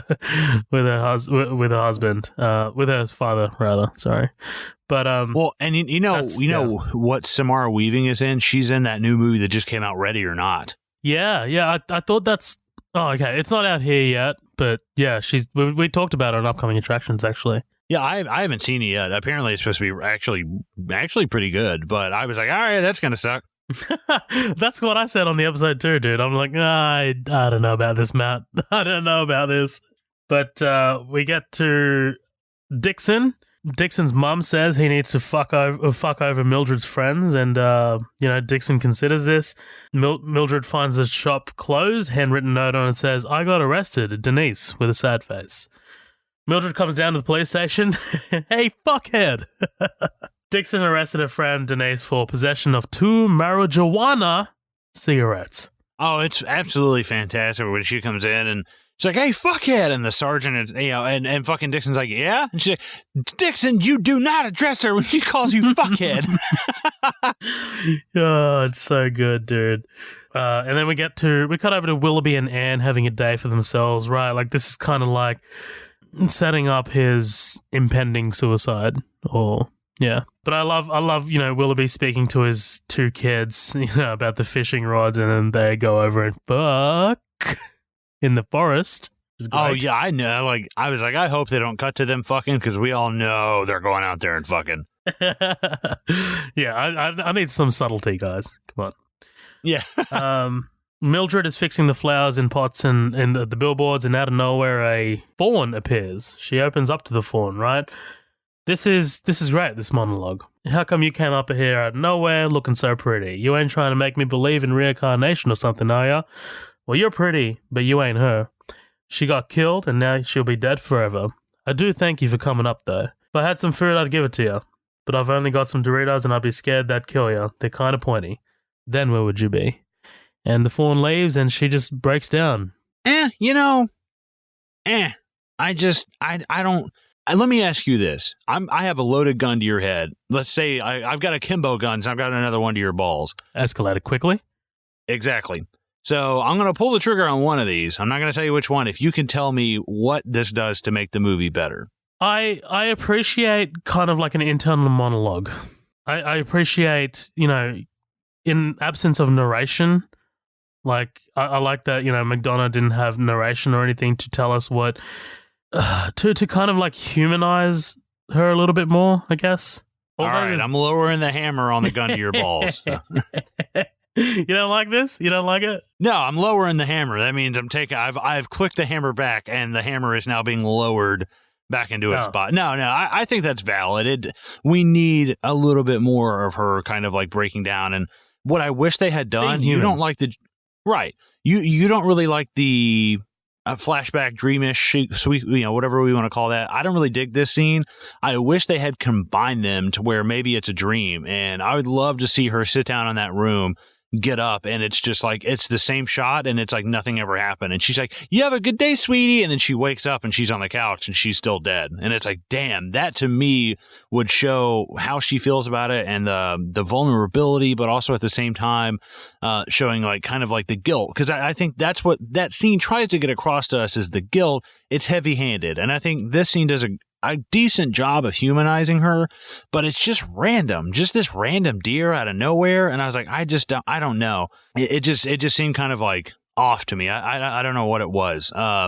It's not a mood killer for me, but it's if I had to cut something out, I would probably cut this out. I don't really need it, That's interesting. It is random for sure. Like it does feel like it's kind of out of nowhere, but I like that it's kind of like like a version of like her inner monologue. Like I like that we kind of get some sort of feeling as to what she's feeling. And also fucking McDormand nails this, right? Like she's just killing this. Like if this was a lesser actress, then maybe I'd be a bit like, I don't know, it's a bit rocky, but she's just absolutely nailing this. By the way, that deer looks like dog shit. It's green screened as fuck. Yeah, right. And I read something with a deer and its trainer, and I was like, whoa. That deer is not fucking real. I was like, there's no way, right? No. Like, that's not a real deer, right?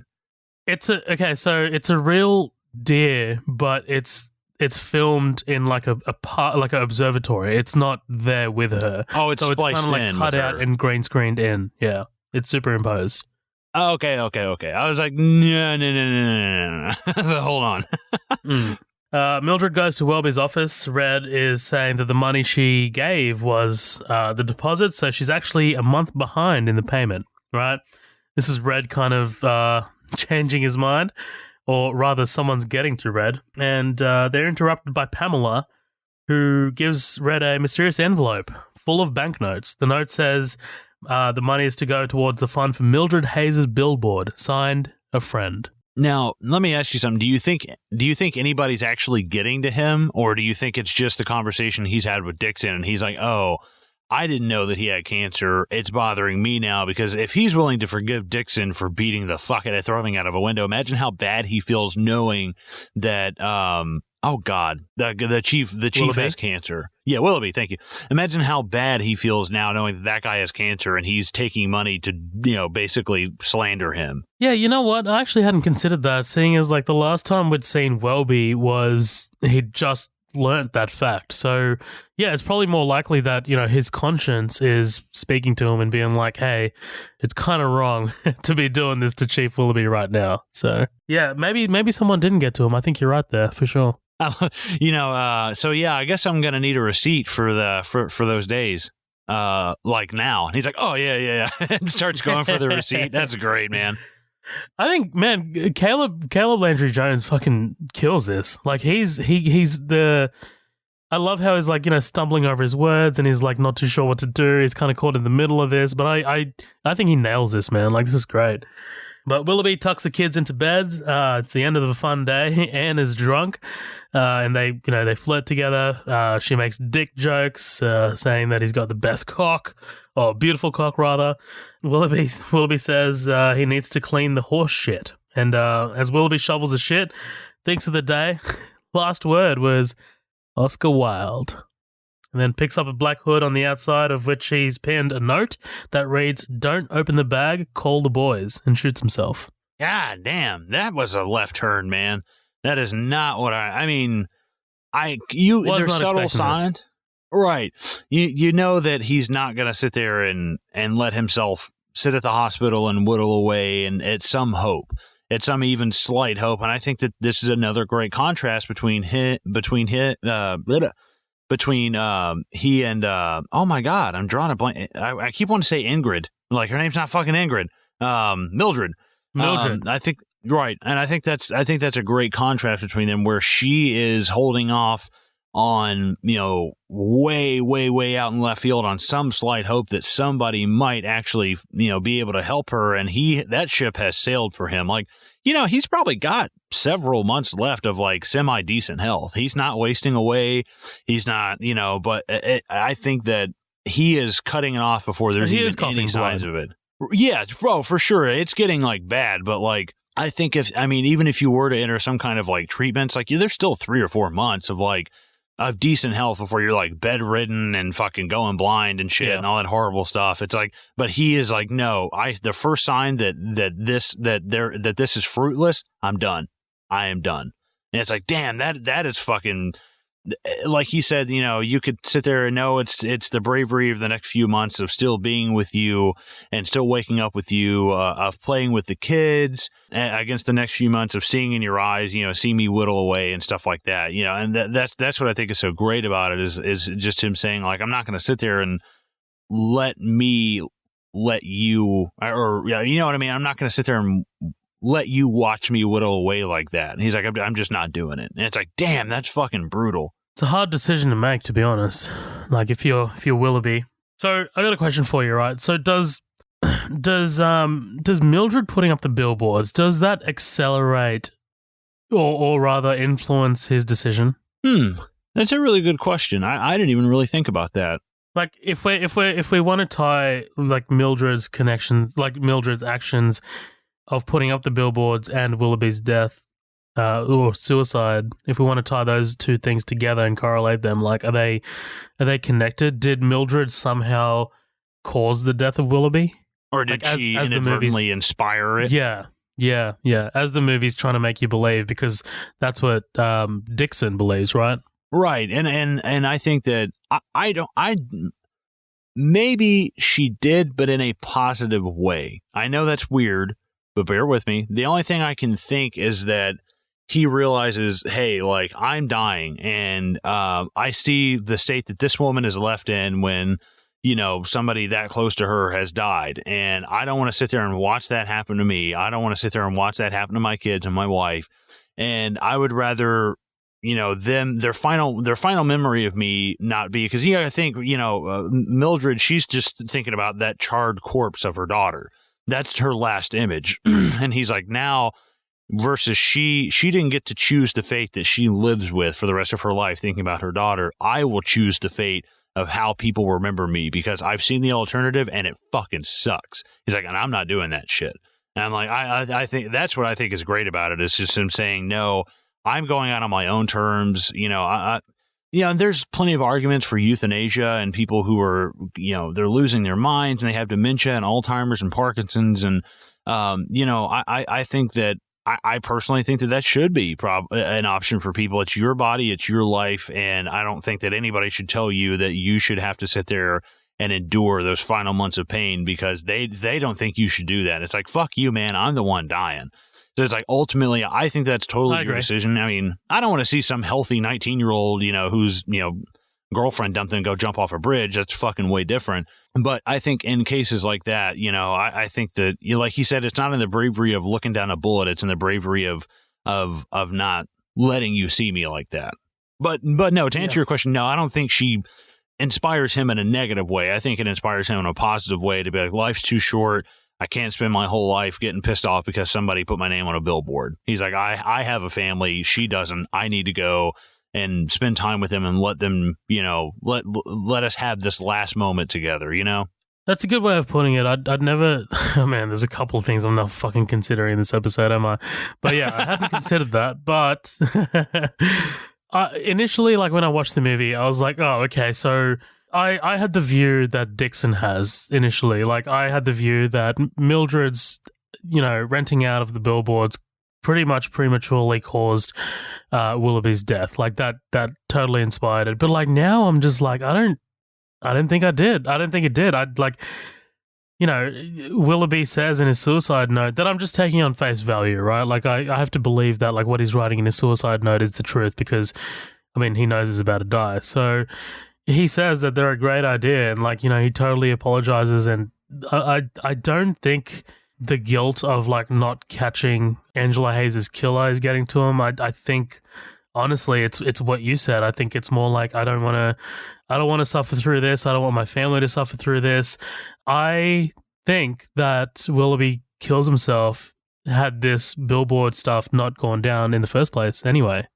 So, yeah. But that's a conversation I wanted to have with you because I wasn't too sure initially. I was just like, I don't know if those two things are connected, but yeah. I definitely think so, strictly because, I mean, like you said, you want to take it on face value that he's not lying in the note. You know, I believe that Willoughby's last words to that person would not be a lie. You know, he's like, this is my last testimonial. This is the final chapter. I at least, you know, I have to be 100% honest here, you know? Right.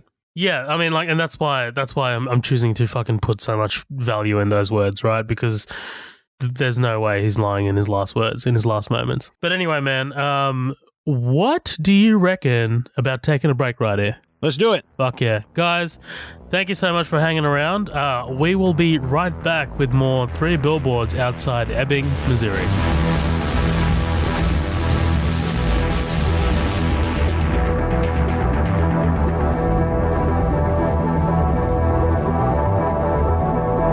Well, look who made it this far into the episode. Just while we're taking a quick break here, we've got a few things that we just wanted to put out there for any newcomers, or if you're not part of our growing community, maybe this could benefit you too.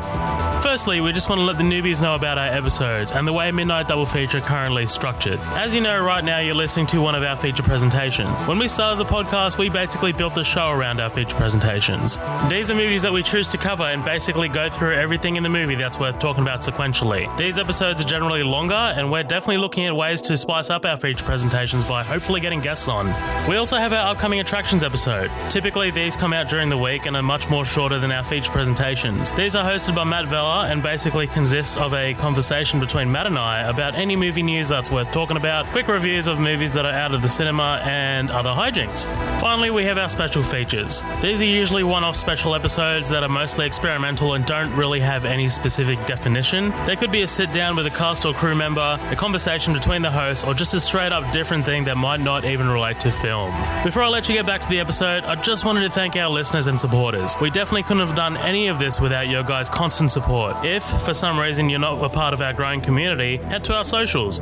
We've got 2 pages on Facebook, Midnight Double Feature, which is our main page and has our formal announcements, and we also have the After Party, which is where we post memes, news, and teasers of what's to come on Midnight Double Feature. We're also on Instagram, which is at Midnight Double Feature, and Twitter, which is at MDF Pod. You can also send us an email if you have any grievances or would like to let us know what we're doing wrong. That's midnightdoublefeature@gmail.com. Thanks again for listening, guys. Back to the show.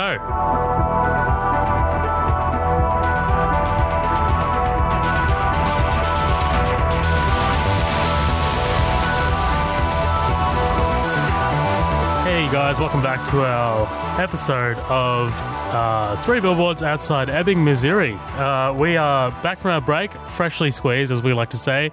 Freshly squeezed! But essentially, the cops are dealing with the fallout of Willoughby's death, right? And we're going to see how this affects Dixon, and we're going to see how Dixon decides to take matters into his own hands. I love this kind of like Dixon being like not even aware of it, like he's listening to his headphones, and then like, you know, the other cops like storm into the station throwing shit around, and he's like, what happened? Finds out in the bathroom. I love him kind of like, you know, brushing his hair. He kind of like balls his hand up into a fist.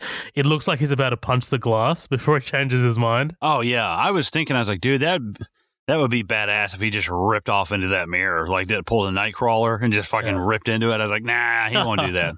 Nah, he's a bitch. But he's not really that much of a bitch, is he? Because what happens next? Let's talk about this.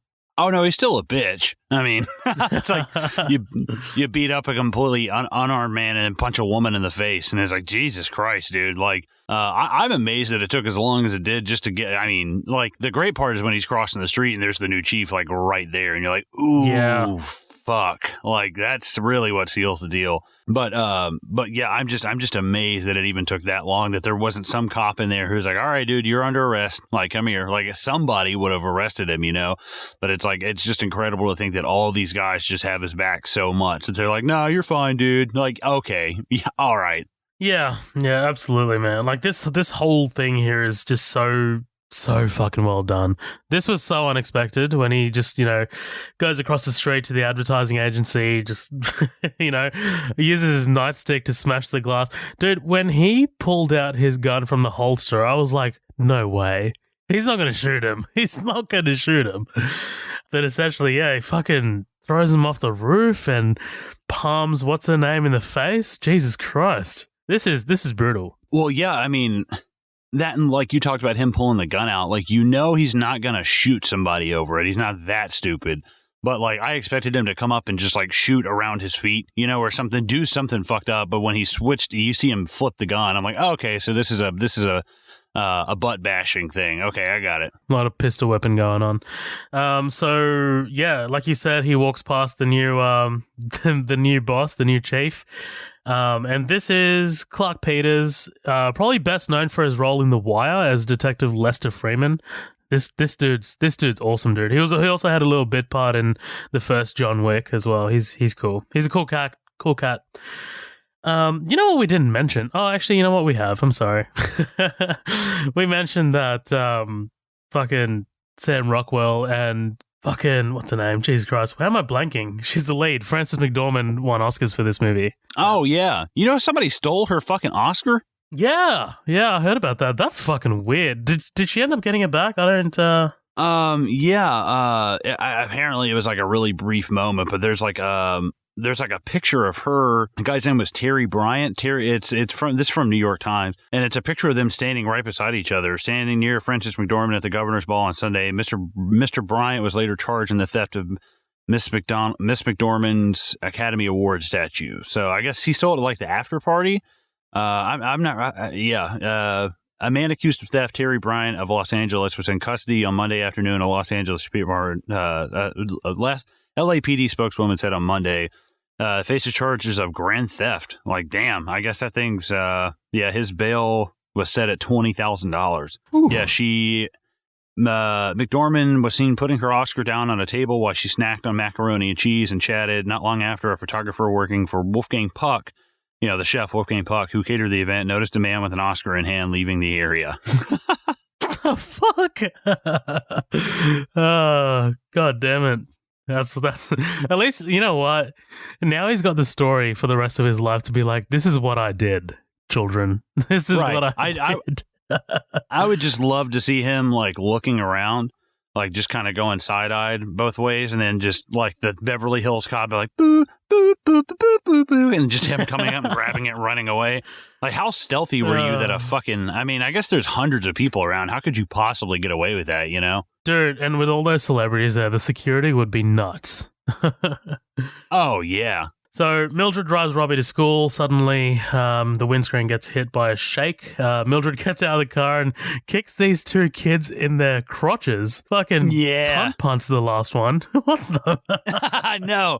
I fucking love that because you think she's not going to hit that girl. No, she doesn't give a fuck. But again, this is kind of just showing the fallout, I guess, right, of her taking out these advertisements. And Robbie thanks her on his way to school for making his life worse. And we get the new chief, Abercrombie, entering the station house, says he's been sent down to take over from Chief Willoughby. Walks to Dixon and asks what happened to his hands. Dixon says he banged him up while he was throwing some guy out of a fucking window. The usual. Abercrombie asks for his badge and his gun. Dixon gives him his gun but can't find his badge. He's just like, I actually can't find it, sir. Oh, dude, man. What a fucking moron, man. Like, the hilarious part is, like, I mean, again, when he walks across the street and you just see him put that hand on his hip and the badge is on his belt, and you're like, oh, fuck. Like, either that's like a state trooper or so that, like, that's somebody who definitely outranks him, a detective or something like that. And then once he gets in there and he's like, what does he say? He's like, none of you crackers got any work to do. Yeah, he's like, isn't that racist? I love Dixon being like, that's racist. Then we get this scene in the gift shop, right? This guy who ends up being the subject of Mildred and Dixon's witch hunt later. Comes to the gift shop. Mildred thinks he's a customer, but he throws a glass rabbit at her. Dude, $7 for that thing? Come on. That's highway robbery, Mildred. Well, the thing that she somehow supports a child as a single mother and has that house, I was like, nah, there's no fucking way. Like there's no way she supports that and pays that mortgage unless, like, oh yeah, this little shot glass is $27.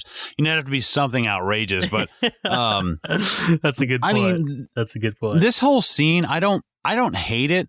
But who is this dude? Did he just hear about the story and he didn't like her, or is he actually a friend of Willoughby's? Like, I know we don't ever quite get a beat on him, but like, I didn't really know. I don't know. He just kind of comes in there out of nowhere. You know what I mean? Like, I think it would have been different if there had been something, maybe some indication that Mildred is like, you know, she's basically saying like, hey, I saw this guy, or maybe he looks familiar, or maybe in some way she starts to indicate him, and then we have this scene. So it's like, oh fuck. But I don't know. I didn't hate it, but it does just seem kind of random, you know? Well, yeah, I mean, I guess yes, but I mean, he could be doing this out of fear. Like, he doesn't know. I mean, let's assume that this guy, the girl that because we know he raped someone. We don't know that he murdered that girl, but he could be like, okay, this bitch, the case that she's putting out there sounds very similar to mine, so I'm gonna do some shit to try and throw her off the trail. Yeah, I didn't really know what to think of it because it just seems so random. And part of me, even though, I mean, I know they say he's not in the country and it's not his DNA, but part of me still is like, maybe he's not the one. Maybe he's one of the onlookers. Maybe he's not the guy who actually physically raped her, but he's one of the guys who was a party to it. Like, I know when he's in the bar, he says there was like 2 or 3 guys. So it's like, well, couldn't this guy just be one of the onlookers instead? Like, I don't know. I think that there has to be some kind of connection, even like tentatively, to put him here, you know, for whatever reason. I don't know. It is kind of random. It just threw me off. It just seemed like this scene is in there because we need to set up the fact that this guy is going to come back later. That's what it seemed like the whole reason of this scene was to me. So Anne walks in, right? She gives her the letter from Willoughby and has a bit of a cry. Well, not a cry, but you know, like she's. What does she say to her? I don't know. She needs to get the fuck over it. Like, goddamn, lady. Like, he died that morning. Can I just remind you of that? Get over it. But she does make a good point. Like, she makes a good point of being like, what the fuck do we do on the day that your husband dies? Like, that's just fucked up. I tell you what you do. You get the fuck. Oh, no, I'm just kidding. Tell you what. Go to the local fucking warehouse, buy a few bags of concrete, put it in some water, and drink that shit. And just lay in a bathtub of it and drown yourself like you would your sorrows. No, yeah, it's a pretty good scene. I think that there has to be. This makes sense. The widow of this guy that you have been kind of defaming coming and saying something to you. That to me is not random. That to me is like, listen, you know, he wrote these letters, and the thing is, he could have just put them in the mail and they would have gotten them in a week or two. But he was like, listen, I need you to go give this to her. And I think it almost, I don't know, I wish there had been something to where, you know, she had said something like, I don't know, maybe I'm just reaching here, but I would love it. He'd be like, hey, listen, you don't need to hate her. She didn't fucking do anything. This is my decision. You know what I mean? Like, I mean, I don't want to like seem like I'm splitting hairs here, but I think that not that he chose for them to get together, but there is something interesting about the fact that he has his wife go and do it. You know, maybe he's doing that intentionally to make Mildred kind of face, you know, to face something like that. You know what I mean? What are you saying? Like to make Mildred be a little bit more sympathetic to him? Maybe not even to him, but to just say like, hey, listen, like, you know, I'm trying to think of the right way to say it. Like maybe something, because I think when she knows that he has cancer and she's like, I don't give a fuck. You'll be, you know, these billboards are more impactful with you being alive before you die. I knew you had cancer. And it's like, fuck, like, I think that's when that pity comes in, and he's like, I need you to see that what you're doing is wrong. Like, she has now started to hit a point where it's like, this is getting really tasteless, like having this shit up, because the fact that the chief of police just shot himself in the head is now taking away all of this kind of attention that would ever come from the billboards, any positive, kind of thing. And I think he's trying to say, hey, not that that's the reason that he shot himself, but I think he's, I don't know. I personally think he's trying to say something with having her deliver the letter and be like, look at the reality of what's happening because of all this. And I'm not saying let it go, but like, what are you trying to accomplish with this? Really? Like, raising awareness? Okay, that's cool. But what happens after you raise awareness? Like, what's going on here? What's the next steps? Yeah. Right. Yeah, absolutely. So, Willoughby's letter. First, he apologizes for dying without catching a daughter's killer. He says he did care, but there are some cases where you never catch a break. Then 5 years down the line, some guy hears some other guy bragging about it in a bar room or a jail cell, and the whole thing is wrapped up through sheer stupidity. Then he writes about the Billboards, saying it was a great fucking idea. They were like a chess move, although they had nothing to do with his dying. But he's sure everyone in town will assume that they did. So as a counter move, he decided to pay the next month's rent. I love how as she's reading it, she's laughing.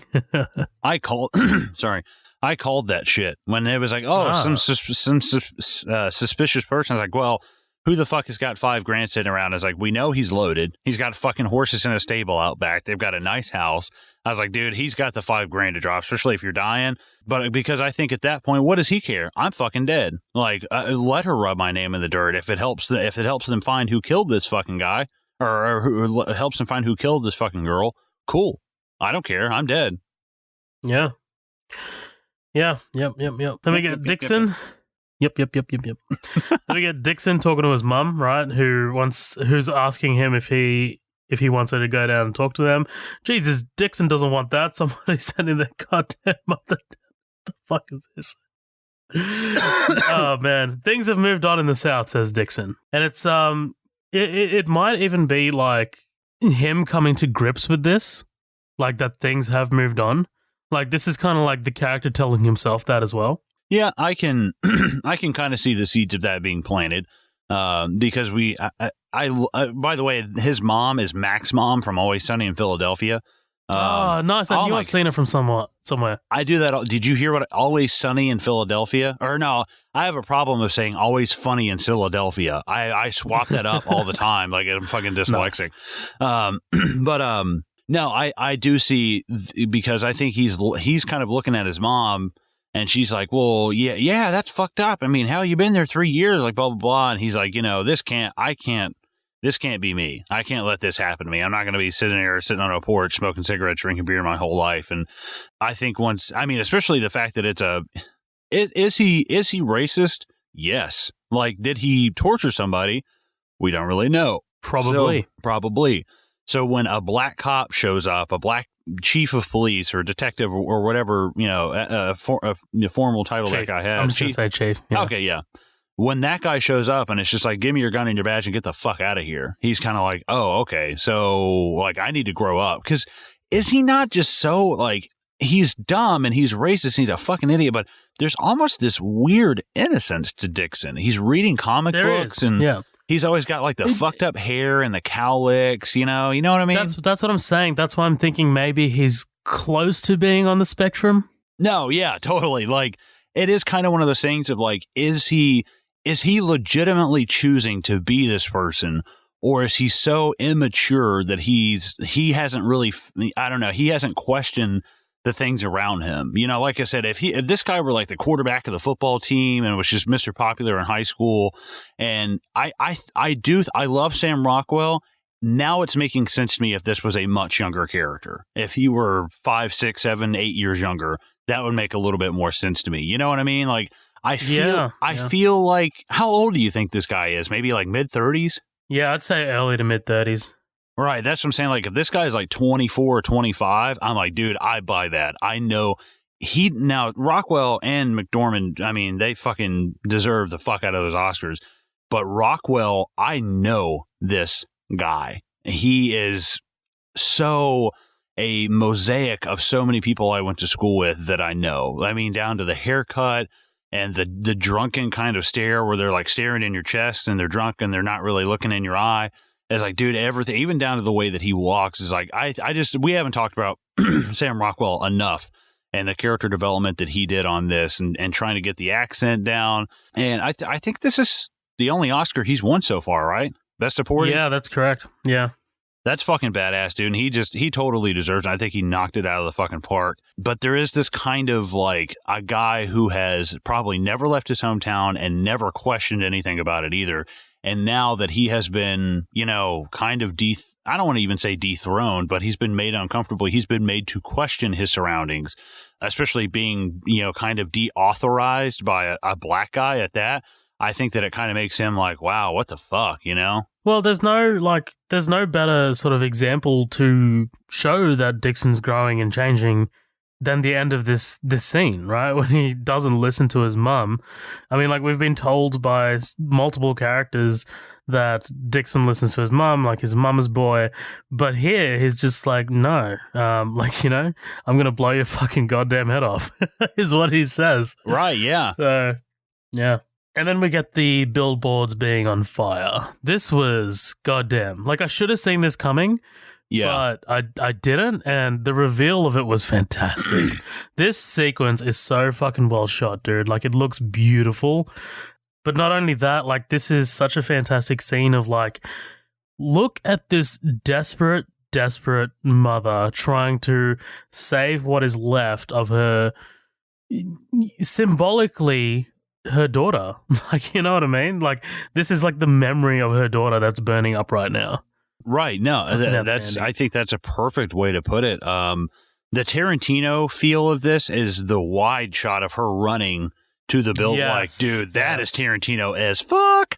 But no, I absolutely love the scene because she definitely saw this coming. Why the fuck did she have a fire extinguisher in the car? Because absolutely. That's the I mean, good catch, yeah. I guess, some people do, if your car catches fire, under the hood. But no, I once she pulled up and she had that fire extinguisher, I was like, I knew at some point, that somebody was going to like tie a chain around this thing and rip it off. They were going to do something to this because something physical. Yeah. Right. As small a town as it is, that I just knew it was coming, But that's a great point. It's like, man, that's such a good point you just make. It's like literally having to watch her daughter burn all over again. Yeah. Oh, yeah. Man. God. There you go. From before mind blowns I've given you, you can blow my mind for one. Once. You can blow my dick, too. No, I'm just kidding. Well, that's me and sex, right? Like, I just make them come once. Oh, man. But yeah, this whole sequence is fantastic. McDormand just crushes it when Robbie doesn't let go of the fire extinguisher and she just like shouts his name and she runs over to that last one and she just collapses in the middle of the field, dude. It's beautiful. I love it. Later, the fire's out, the billboards are smoldering, and we get Chief Abercrombie comes over. Mildred answers, you can ask me all the questions you want if you take me down and arrest me. Revealing, I guess... Yeah, she's like, because she says that I'm going to fucking retaliate, basically, right? Right, yeah, absolutely, and which I think we can kind of see coming. Obviously, like this is beginning, the eye for an eye makes the whole world blind, and I think it's coming to that. But I especially love when she walks off, and what does he say? The lines like, we're not all bad, or something like that. Pretty much like don't lump us all in together. Yeah, right. Yeah, exactly. And that's like, I think that's a huge message of this as well. As simple as it is, like I think that a movie that does this kind of thing better is something like Prisoners. There's just a little bit more of the thriller aspect in that for me, and that's what I dig about this. But yeah, it's a bit more hard hitting. Yeah, for sure. Right, and it's an unsolved crime. This is this is an unsolved crime, but we have a body. We know what happened to this person. So I like the fact that it's it's a cop who has been all the cops have been at the I guess. I don't want to say the mercy of this woman, but they've all been the target kind of her bashing. But, for her talking about Crips and Bloods and lumping people in together and all male should be, donating blood and blah, blah, blah, to have somebody, a police officer, and B, a person of color, be like, hey, don't lump us all in together like that. I loved that. I thought that was such a good point to make, because she is becoming that's single-minded. That's what dictators do. They lump people in together and say, oh, you have blue eyes? Well, you're the superior race. You have this? Well, Absolutely. You go in the boxcar. It's like, what the fuck, man? That's fucking terrifying, Yeah. When she drives past the news crew the next day, Mildred calls from the car, "This don't put an end to shit, you fucking retard. This is just the fucking start, so why don't you put that on your Good Morning Missouri fucking wake up broadcast, bitch?" I know, dude, that mouthful. I mean, Jesus Christ, but I love the fact that she's like, and maybe this will put an end to the odd saga of the 3 billboards outside. Hey, you fucking, like, she cuts her off before she says the title. And I was like, oh, that's great, man. It's like when you're watching, like, Rogue One, and he's like, what's the name of your ship? Rogue One. And everyone's like, ooh, yeah. I love the fact that before it could even cut the line out, here's this, that's so great. Here's this typical moment where we should be like, oh, yeah, they're going to say the title of the movie. And it's the dark humor that ends up, kind of cutting through that. It's fucking great. It's awesome. Okay, so this is where Dixon finds out about Willoughby's letter for him, right? Right. Dixon wants to go there right away, but the desk sergeant asks him if he can come when everyone goes home. He can leave the keys to the police station this way. Dixon nods so he won't have to cry.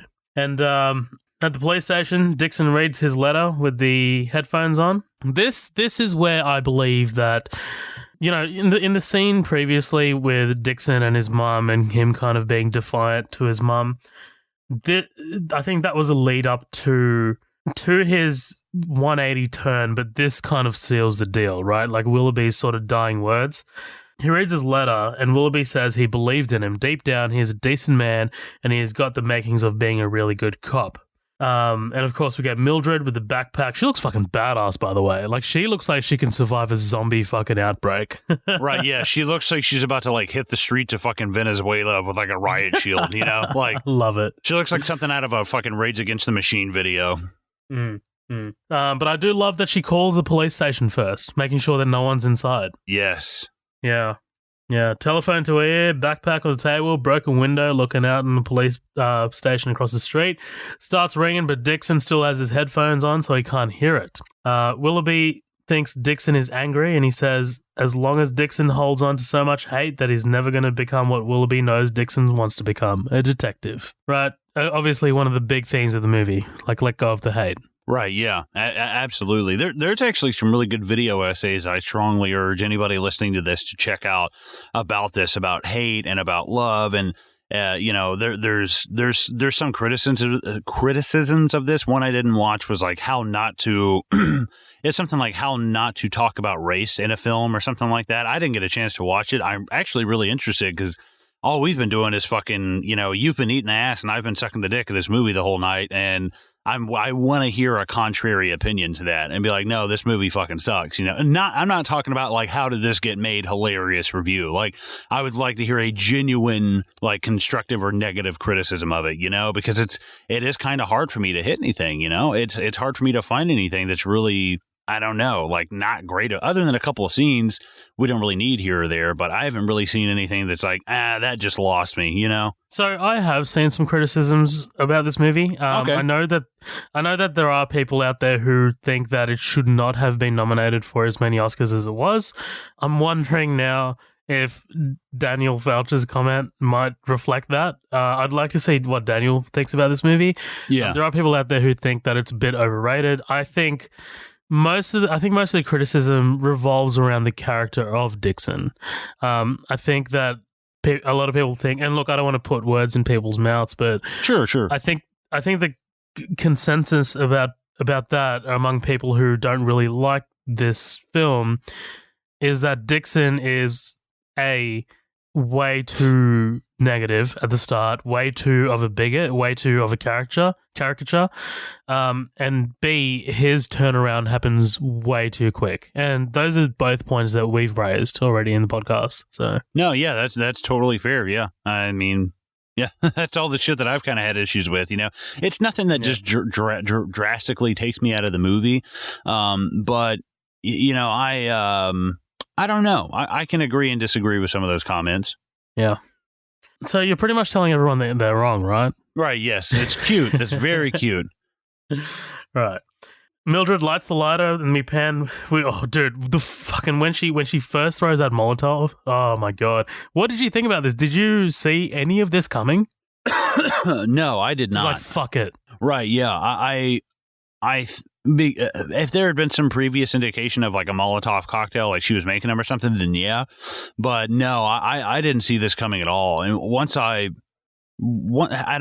saw him in there and I saw her go across the street, I looked at Lindsay and I said, she's going to do something and fucking get somebody killed. Once she was making the phone call, I knew that something was happening then, but I didn't know it was fucking Molotov cocktails. Like, she might as well have shot him with a fucking rocket launcher. I was like, God damn. Yeah, I was not expecting that at all. I was not expecting this kind of escalation. I knew that like she was going to retaliate because of the billboards being damaged, but I did not see this coming. Talk about fucking steel resolve, dude. Like, here's something. What do you think about Dixon not realizing until like the fourth Molotov?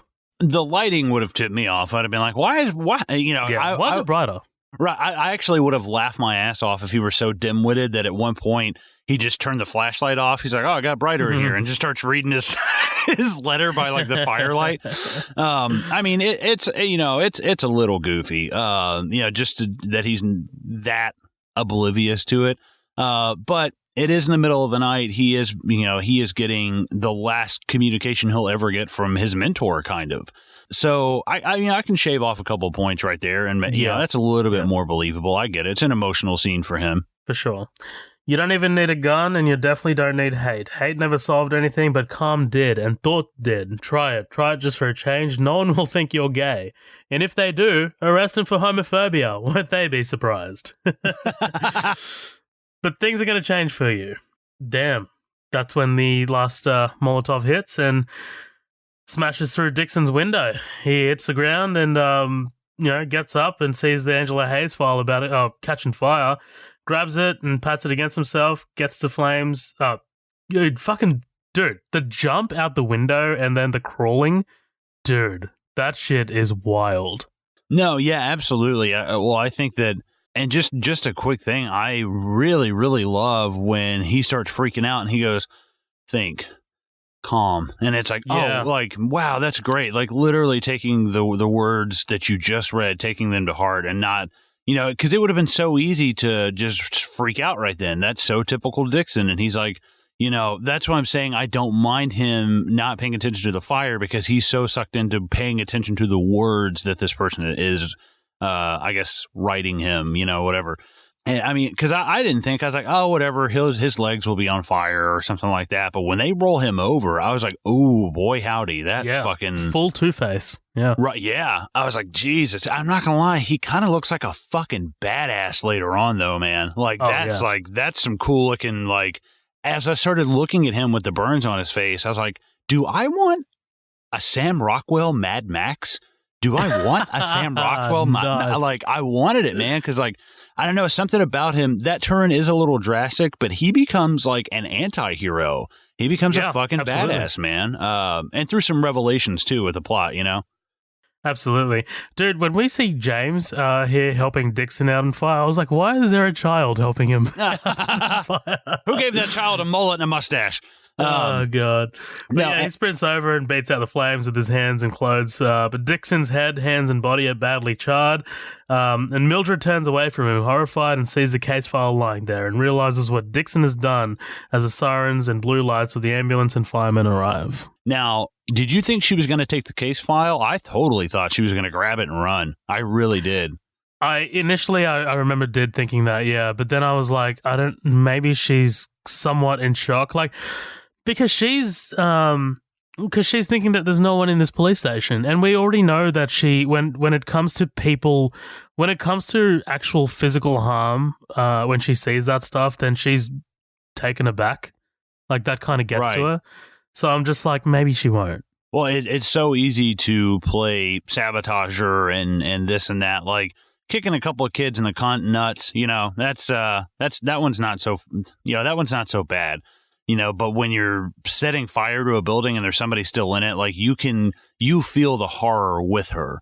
And unfortunately, though, it's like, this is the risk you take when you become this type of person. And it's, I know your intent was not to hurt anybody, but you have to be held responsible for those actions. Like you have to be held responsible for the fact of, like, you didn't know there could have been a janitor in there, mopping the floor, some guy who didn't have anything to do with this story. You just don't fucking know. And I think that, you die a hero, and now this is where she has become, whereas Dixon has gone from the black way towards the white in terms of, like, morality. She's gone from the white and she's turning way more towards the black. And now they're starting to meet in this little shade of gray. That's so great. It's so cool to see their dials start actually getting turned on the same level. It's so good. It's funny. It reminds me a lot of the core central plot of Breaking Bad. You haven't seen it, have you? Never.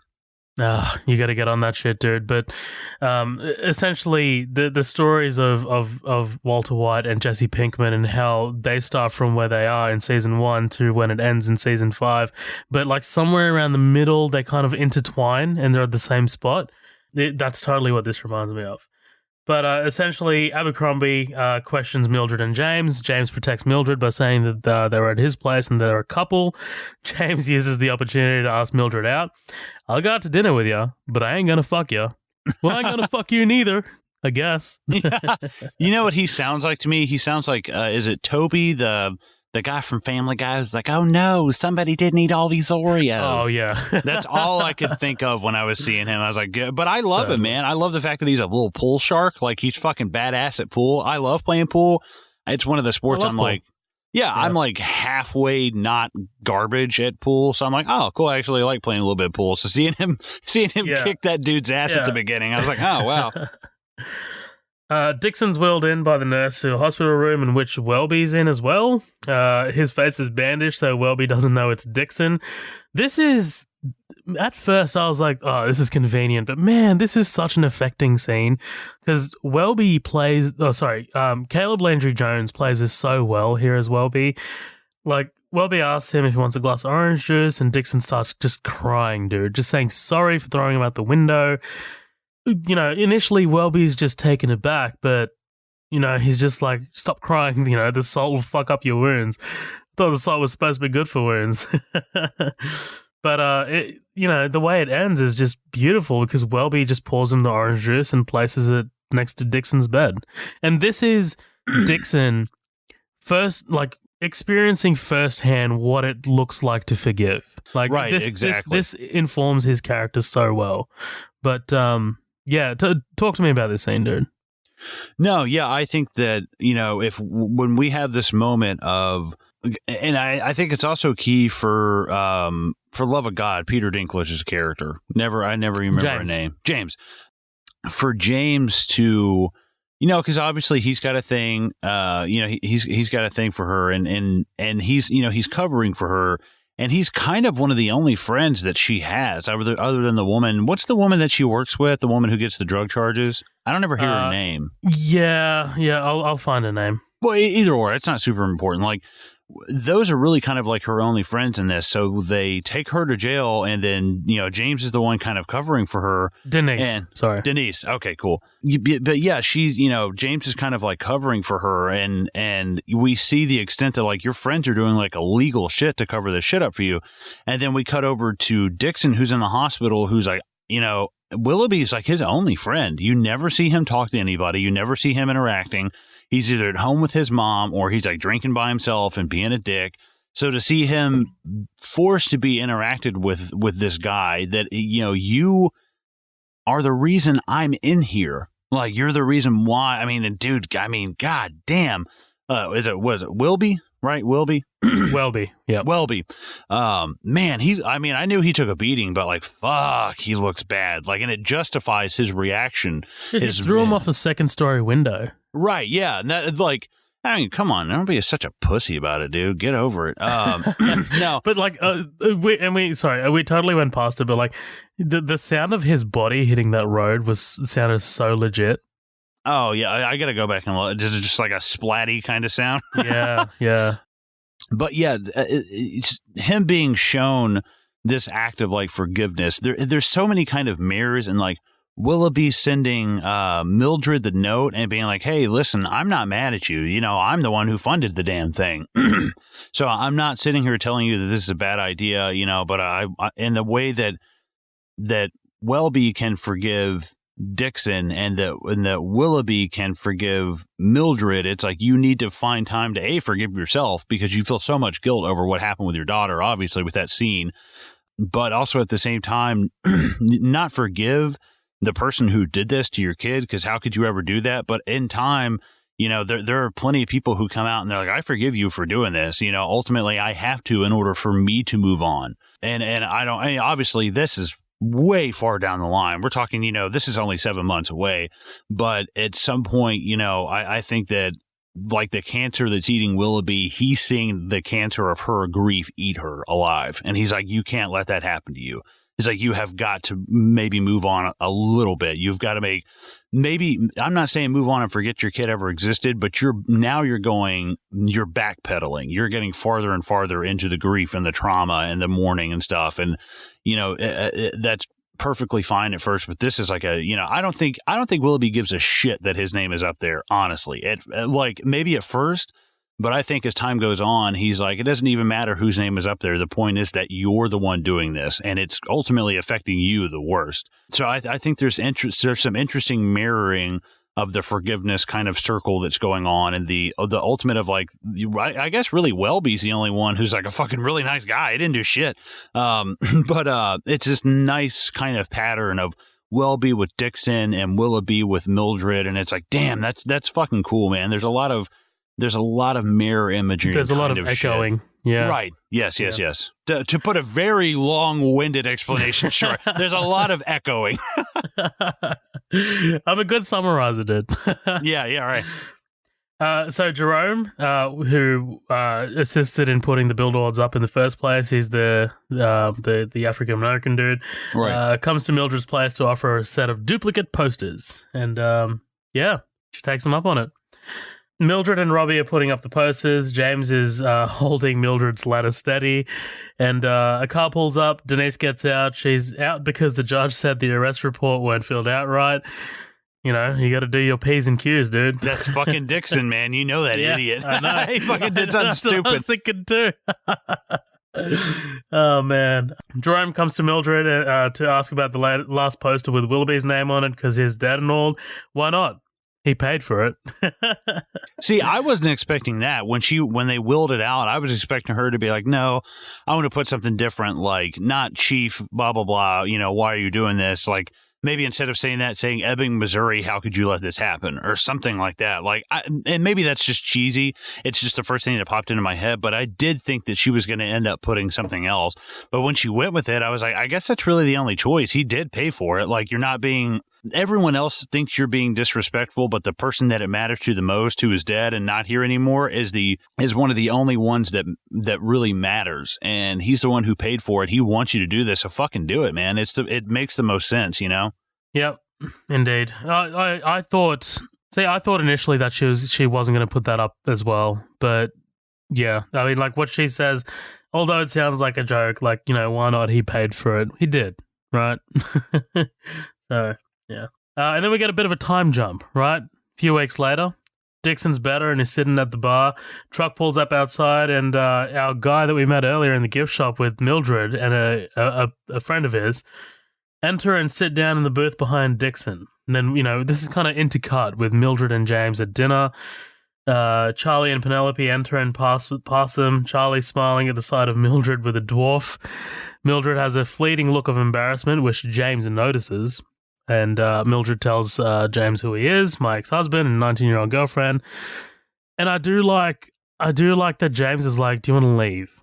Right? Like, he's being a gentleman about it. Like, you want to leave? Mildred's like, no. A deal's a deal. And then we got Dixon again. You know, he's listening to this guy telling this about the story. It's basically the story about, you know, him raping this woman or young girl with his buddies. And, you know... This I'm not going to go into detail, but you get the gist of it, right? Let's talk about this entire sequence in in detail, and then we'll move over to the restaurant stuff. I'm not going to keep into cutting. So let's talk about the bar scene first. Well, if I don't point this out now, I'm going to forget. Not to jump right back to the bar scene. The husband, Charlie, have you ever seen From Dusk Till Dawn? No. He is this liquor store owner in From Dusk Till Dawn. And I guess he was doing like bit part stuff in the 90s and stuff. And then all of a sudden I saw him on like an actors roundtable with like a supporting actors thing. And I was like for the Hollywood Reporter, I was like, what the fuck? Okay, cool. That guy came out of nowhere. But he's great. He's got a certain look about him, right? Yeah, he does. He's kind of got this like, he looks like if Elvis had like an elf stunt double. Like he's kind of got this like squirmy little like, but no, I love this bar scene. This guy, I guess if we want to call him the rapist, I don't know what this guy's name is. This fucked up dude. He's just got such a weird look on him, man. His nostrils. In the script, he's just named as crop-haired guy.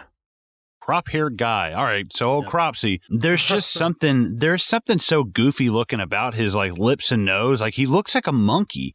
Like he looks like a little ape, and I don't know what it is that cracks me up about looking at this dude. But no, this whole scene is great. I love because he's practicing the things that he's learned. He is being calm. He's thinking. He's being rational. Like if you were to get in an altercation with somebody.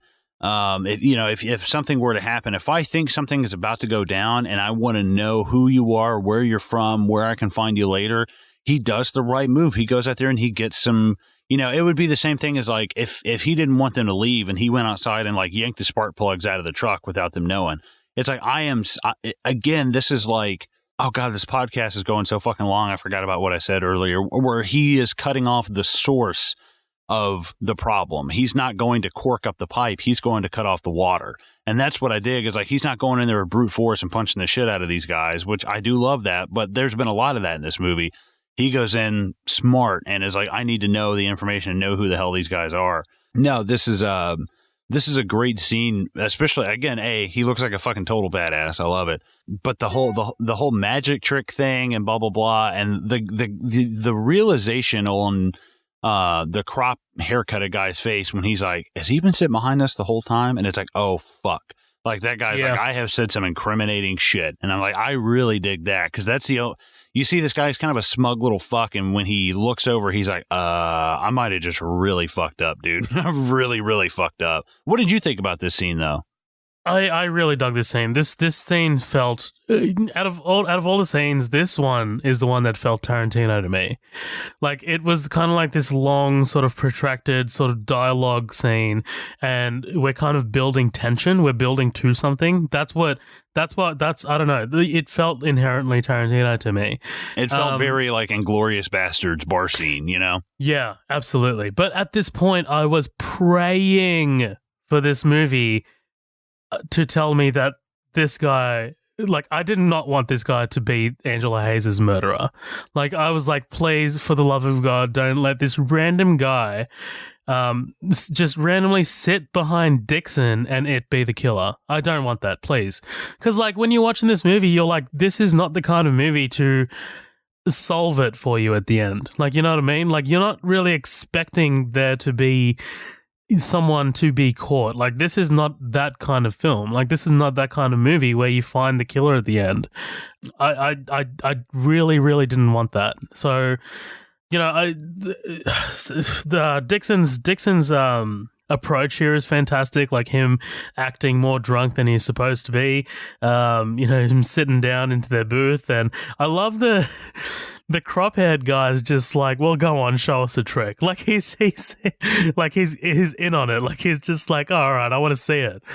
But yeah, the DNA stuff with the fingernails, the person I watched that with got that immediately. She's like, oh, okay, so he's gonna use that as evidence. And I was like, oh, okay, I didn't really catch that. But yeah, that's a good catch. Lindsay did the same thing. I was like, oh, okay, yeah. Yeah, that's cool. I like that.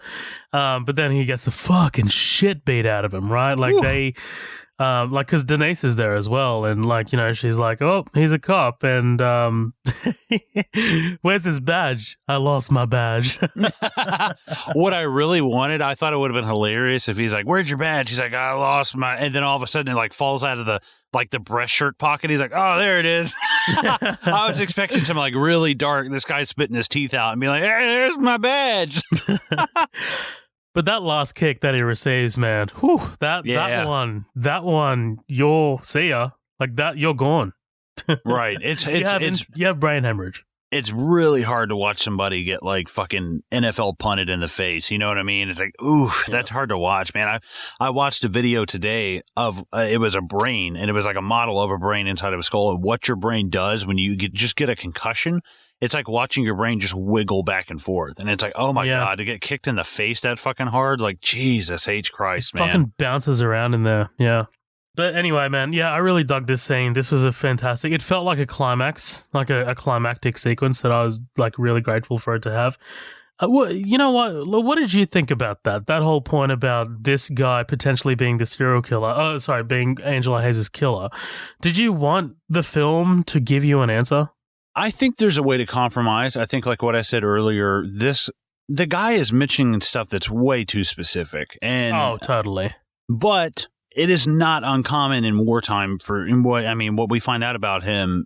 I mean, that is not uncommon to happen. As fucked up as it is, that is not uncommon for people to go into another country and, violate their women and set them on fire. I'm going to pause you right there and plug Case File. Have you heard that episode? No. Listen to it. I can't remember what number case it is, but the Case File podcast, it's called The Janabi Family. Yes. Fucking whack. Yeah, that's kind of exactly what I'm getting at. These 4 or 5 guys. So I think it can go either way. But what I wish had happened was maybe he wasn't the one. That's why the DNA doesn't get any hits. But he's talking about the other 2 guys. I think they got off on just watching. If this guy is just lying about it, and he's like, no, I am just one of the guys who watched it. I didn't have I just wanted to seem tough, like I was this tough guy who raped this chick and set her on fire. And like I wish that maybe if there were like a little bit of compromise there. I don't want to see like some law-abiding citizen thing where they go out and find him in Idaho and strap him to a chair and cut his nuts off or something. But I don't know. I think that it's too much of a coincidence and it's too much of a happy ending to walk in and say, "Yep, that's him. Lucky us." And it's like, no. I think that if there was a way, they're like, listen, we got a partial match. It's not enough to put him away, and he could still not be the guy. We don't know, blah, blah, blah. If there was something not, we have the ambiguity of Dixon's assault. We have the ambiguity of what happens at the end. We have the ambiguity of whether, Mildred's really drunk driving with her kids in the car, I wouldn't mind a little bit more and some more answers. No, I was ambiguity. Sorry, my word. I couldn't say it. I wouldn't even mind a little bit more right there for them to say like, we don't know. It could be him. It could not be him. The guy doesn't have any priors, but that doesn't mean anything. But his DNA's and everything, blah blah. There's some kind of compromise in the middle there that if I had more time, I'm sure I could sit here and spit out. But I didn't hate it. I didn't love it. It as much as I hate to admit it, in the real world, it makes the most sense. Yeah, I'm with you. So back at the restaurant, James goes to the toilet. Charlie comes over to say they could have double dated. Mildred starts to explain herself why she's having dinner with a midget. Charlie says she doesn't have to. James comes back and sees Charlie's taking his seat. Charlie says sorry for putting billboards on fire. Boom. Ooh. Mildred just stares at him, right? Ooh, Charlie continues man. about anger. Yeah. Penelope said to him, anger begets greater anger. James asks if Penelope said begets. Yeah, I laughed my ass off at that Me part, too, man. Dude. What did you think about the reveal that it's actually Charlie who set them on fire? I liked it, because it didn't really occur to me at all. Like, I was like, I couldn't think of a motive, right? I couldn't think of a motive. Like, if anything, I thought it was going to be Dixon. But right, of course. Yeah. What'd you think? You loved it? Yeah, I thought it was fantastic. I think it's it is so unexpected. And because you know what we have done? We have said, you know what? That's pretty fucked up for her to do that to Dixon. We don't feel bad about that shit. You threw a kid out a window, you beat up a black guy, you burned down these fucking billboards. And then when it comes back that one out of those 3 is not correct, and he ended up saving the fucking file of the woman's daughter that burned his face. And it's like, holy shit. And that's another thing, like, he burned your billboard, so you're going to burn down the police station. and you almost killed him the same way that your daughter died. And it's like, God damn, the irony in that is like, fuck, man. Yeah, the cyclical nature of that shit. Yeah. Yes. For sure. Yes. Yeah. Colin, I need you to calm down, all right? I love that. I was like, that's a perfect, the cyclical nature. I was like, yes, that's perfect. That's exactly what I was looking for. Oh, man. Mildred wants to go home, says they can do dinner another time, and James doesn't want it because she was embarrassed the whole time being a midget. He knows he is not a catch, but who the hell is she? She's that billboard lady who never ever smiles, who never has a good word to say about anybody, and who, in the evening times, sets fire to fucking police stations. Dude, the look on his face when she's like, you forced me to, he's like, and he's looking at her just like, I forced you to? He's like, I asked you. Like, oh, the hurt in his eyes is palpable. Is incredible, dude. Yeah. And he's the one who's not a catch. James leaves her saying, I didn't have to come and hold your ladder. Man, I felt that. Like, you know what I mean? Like, the way he spits that out, I'm just like, dude, yeah, you really didn't need to hold a ladder, dude, but it makes me laugh, though. I don't know what it is about. I didn't have to come and hold your ladder. Yeah. I mean, like, in the scale of things, it feels tiny, but to him, it feels, it's the biggest thing on the planet, right? Like, it's all about perspective. Yeah.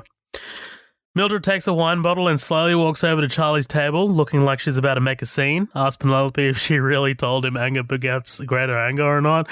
She says she did. She read it from a book about polio. No, polo. What's the one with the horses?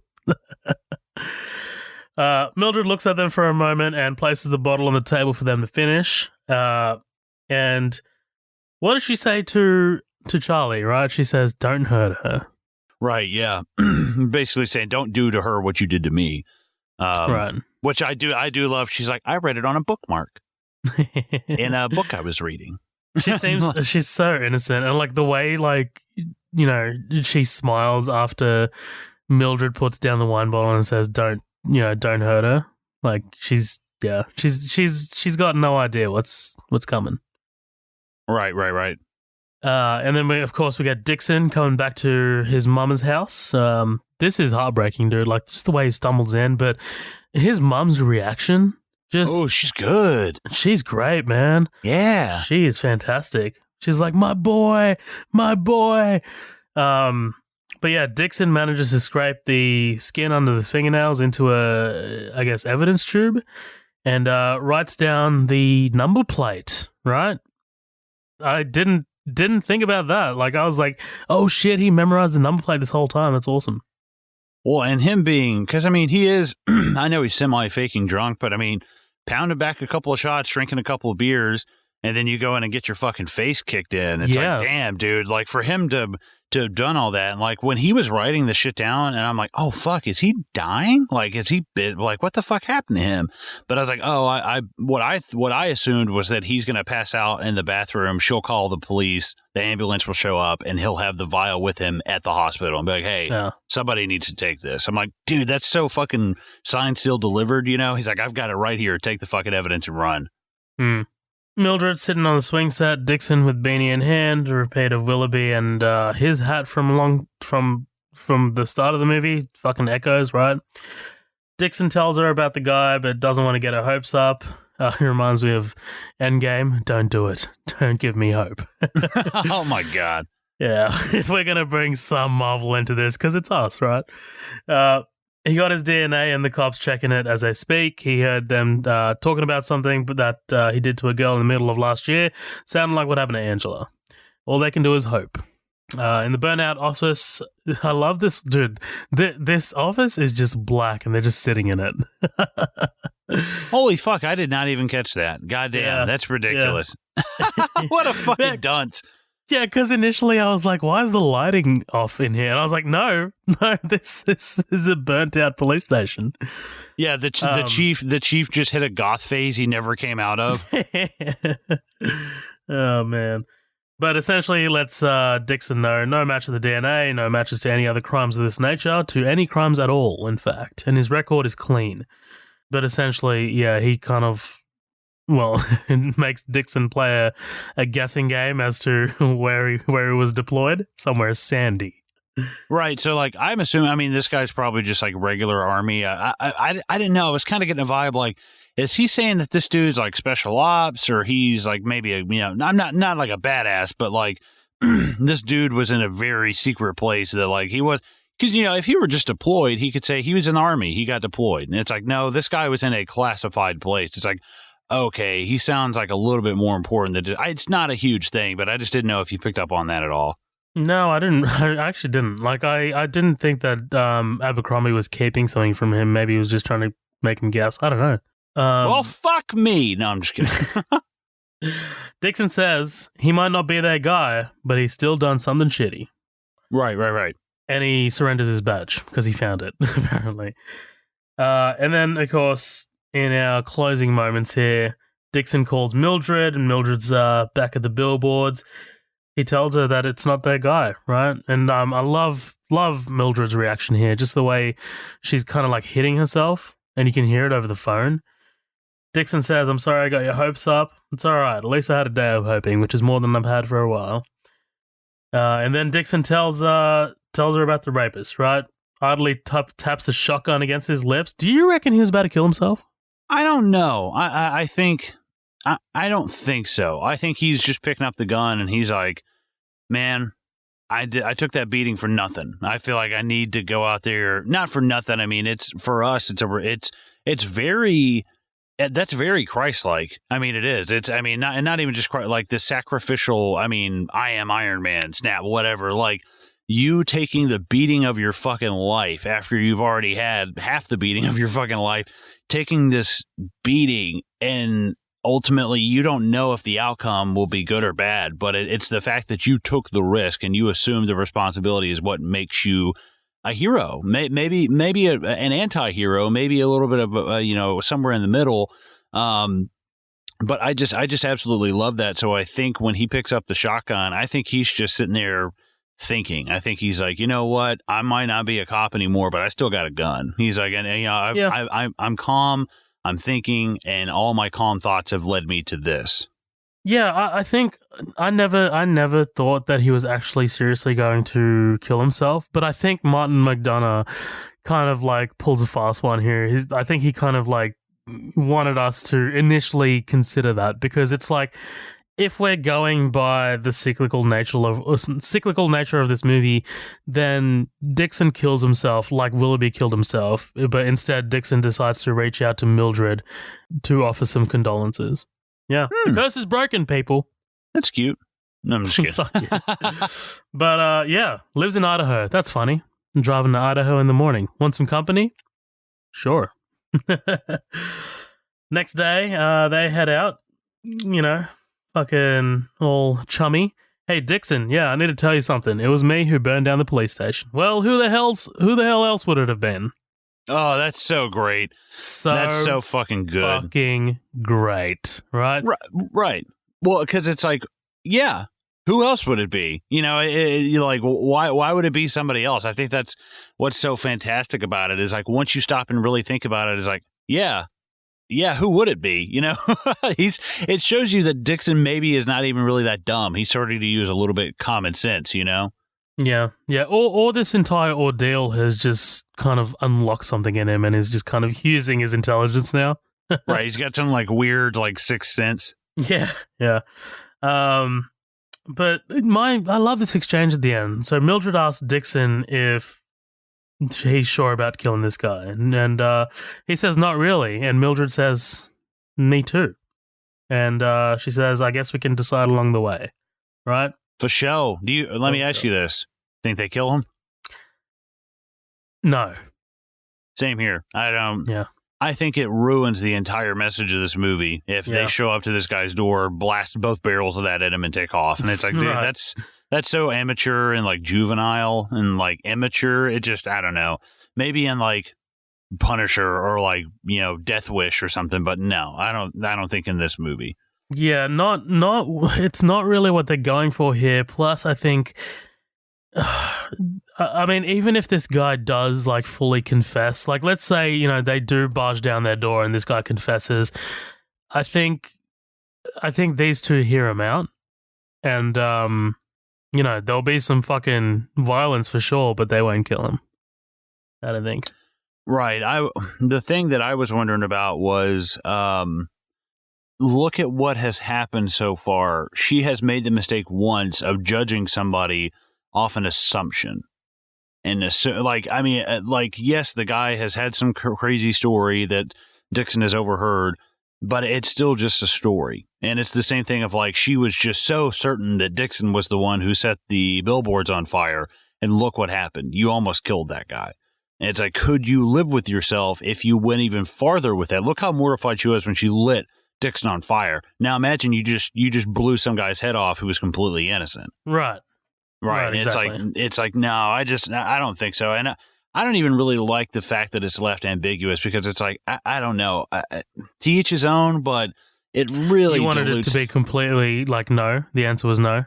Yeah, because I don't know. I just think it hits a point where it's like, this is enough, man. Like, enough is enough. And I'm okay and I'm not okay with knowing what happened to her daughter. But the point is, we've crossed that bridge. We know that case will probably not be solved. Unfortunately, that's a very common thing. It happens all the time. It is fucked up, and that's just not right.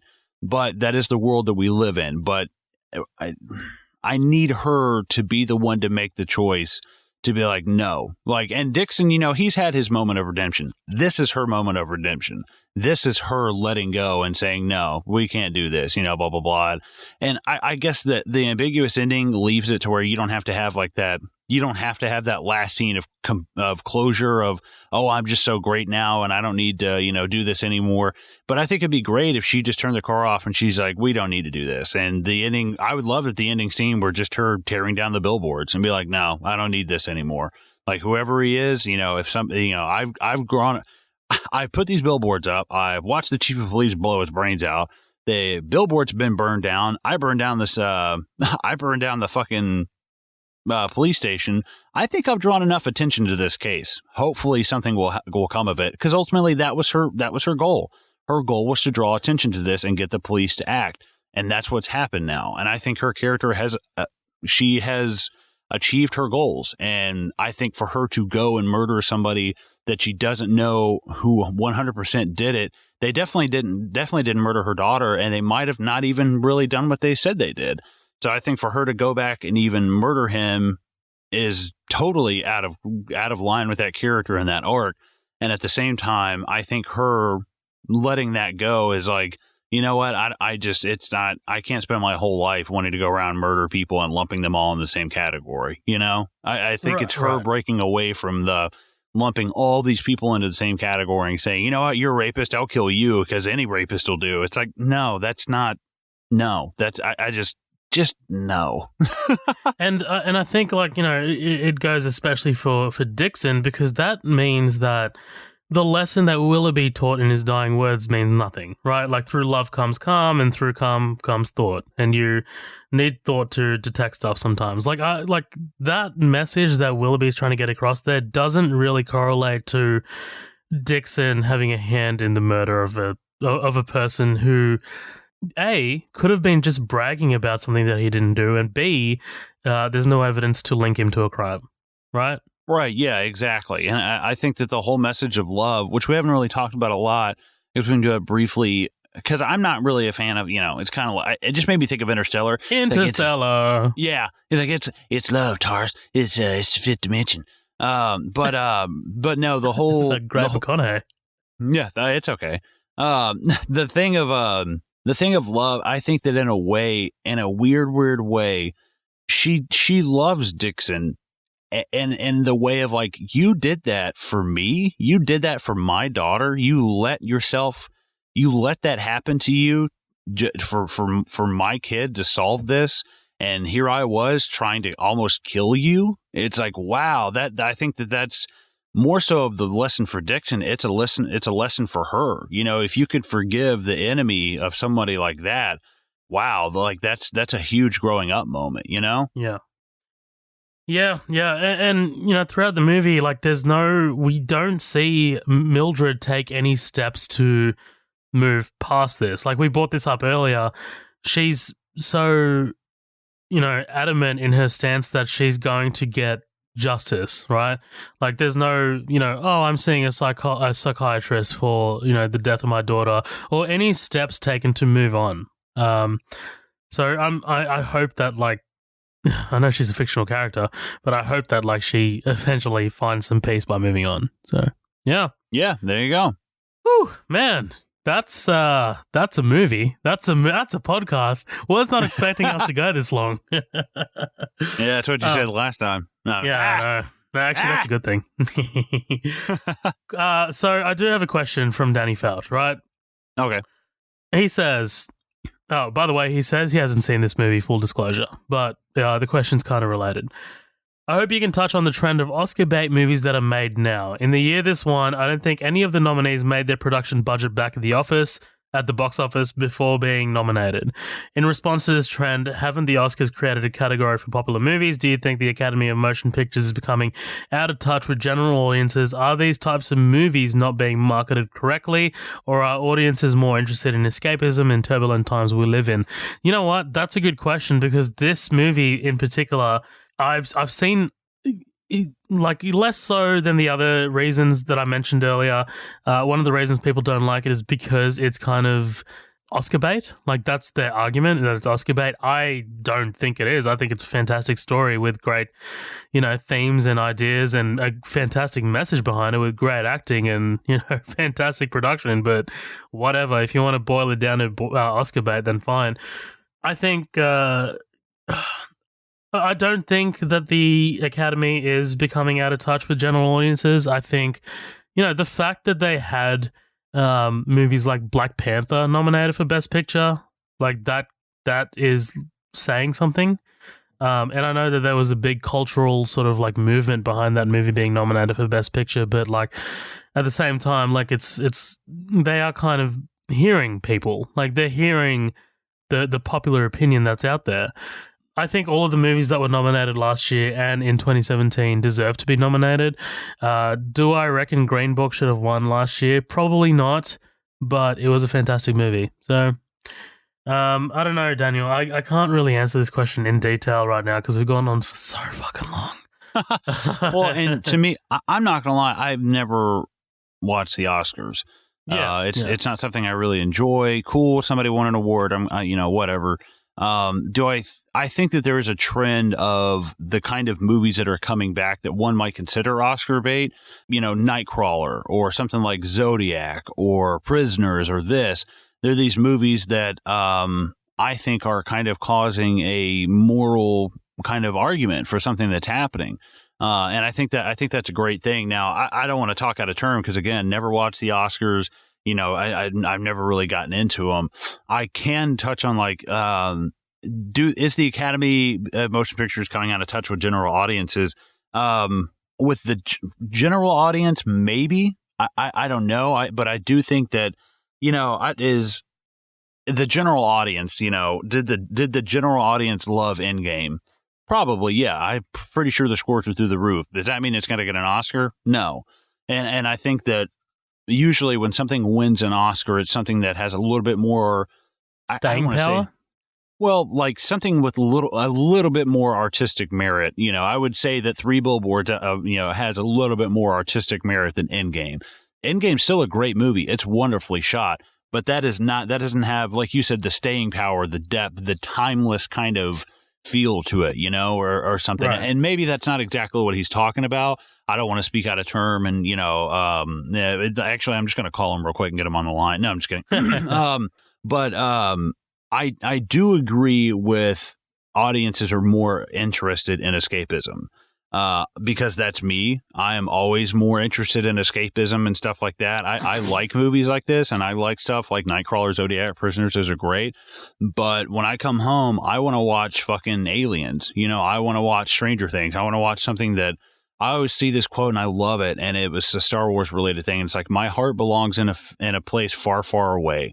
And I've always fucking thought that, of Star Wars or something. It's always nice to zone out of where you are, and I love the escapism of stuff. There's actually a band name and a song name kind of thing we were working on at one point was that had to do with like escapism and getting out of, drawing yourself a door and you using that door to get out of wherever you're at. And I've always been a big fan of that. There's been some times where I was real down in the dumps and, fucking broke as shit and living on a friend's couch, but I had a book and I'm sitting there reading that book or playing that video game, and I could have the time of my life and not have to think about the bullshit that was going on. Right. That's why I love Get transported somewhere else. Yeah. Right. That's why I love listening to podcasts and doing podcasts, because, hey, I'm not worried about the fact that it's almost 2:00 in the fucking morning. I'm happy that we have this, we're back in the saddle again, and we just did this awesome long episode. I don't mind the episodes being longer. I know this is running long. I don't even mind this being long because, we don't do them as often anymore, to be completely honest. Like with them only coming out every couple weeks, I'm fine with longer episodes. My throat is sore as fuck. I need some coffee. But other than that, this has been a really fun episode. I think that's an amazing question from Daniel. Next time we need to do that in the beginning. Yeah, now we've lost all I think steam. So too. Yeah, I'm sorry, Daniel, that we didn't get to, I guess, answer your question in more substantial detail. And what I would love is to take that chunk of his question and put that in the after party and ask the other people, hey, what do you guys think? Yeah, absolutely. But I'm going to say, I think this movie is a good, solid, I've pretty much said, I don't really need any closing thoughts. I've said everything I really need to say. It's a great story of redemption and learning to forgive yourself and knowing when to stop, because, it's kind of, I don't know, it's kind of like doing anything, like combing your hair. You're combing your hair and you're trying to look nice, but then you're just doing it too much and you're just ripping your fucking hair out and you're hurting yourself. It's like at some point you need to stop what you're doing because it's only hurting yourself now. And I think that this movie is a prime example of that. It's a great story of redemption. It's a great story of anti-heroes and character arcs. Couple of things I would take out of it, but for the most part, I would say probably like an 8.5 or a 9 out of 10. I think this is it's shot well. It's got a great story. It kind of kept me guessing what was happening, and the twist, the revelation of the chief shooting himself, of Dixon being the one to get the DNA, of Charlie being the one to burn down the billboards. I was like, what the fuck, man? So it kept me guessing, and there was only a few things that I really called earlier on. You know what, this movie does not remind me of anything else. And that's fucking major brownie points. Perfectly right there. unique. Yeah. Right. It's very unique. So I'm going to say like an 8.5 to a 9 out of 10.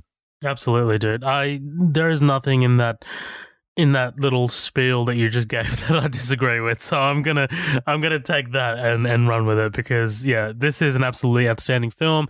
Great story with great thematic storytelling. The lessons that we're supposed to take away from this are just, ultimately this is a dark story, but it's got a positive message, right? Like, it's got positive messages in it. The balance between drama and comedy is outstanding, and it's really Coen Brothers-esque. Like, it reminded me a lot of Fargo and a lot of their sort of like dramedies.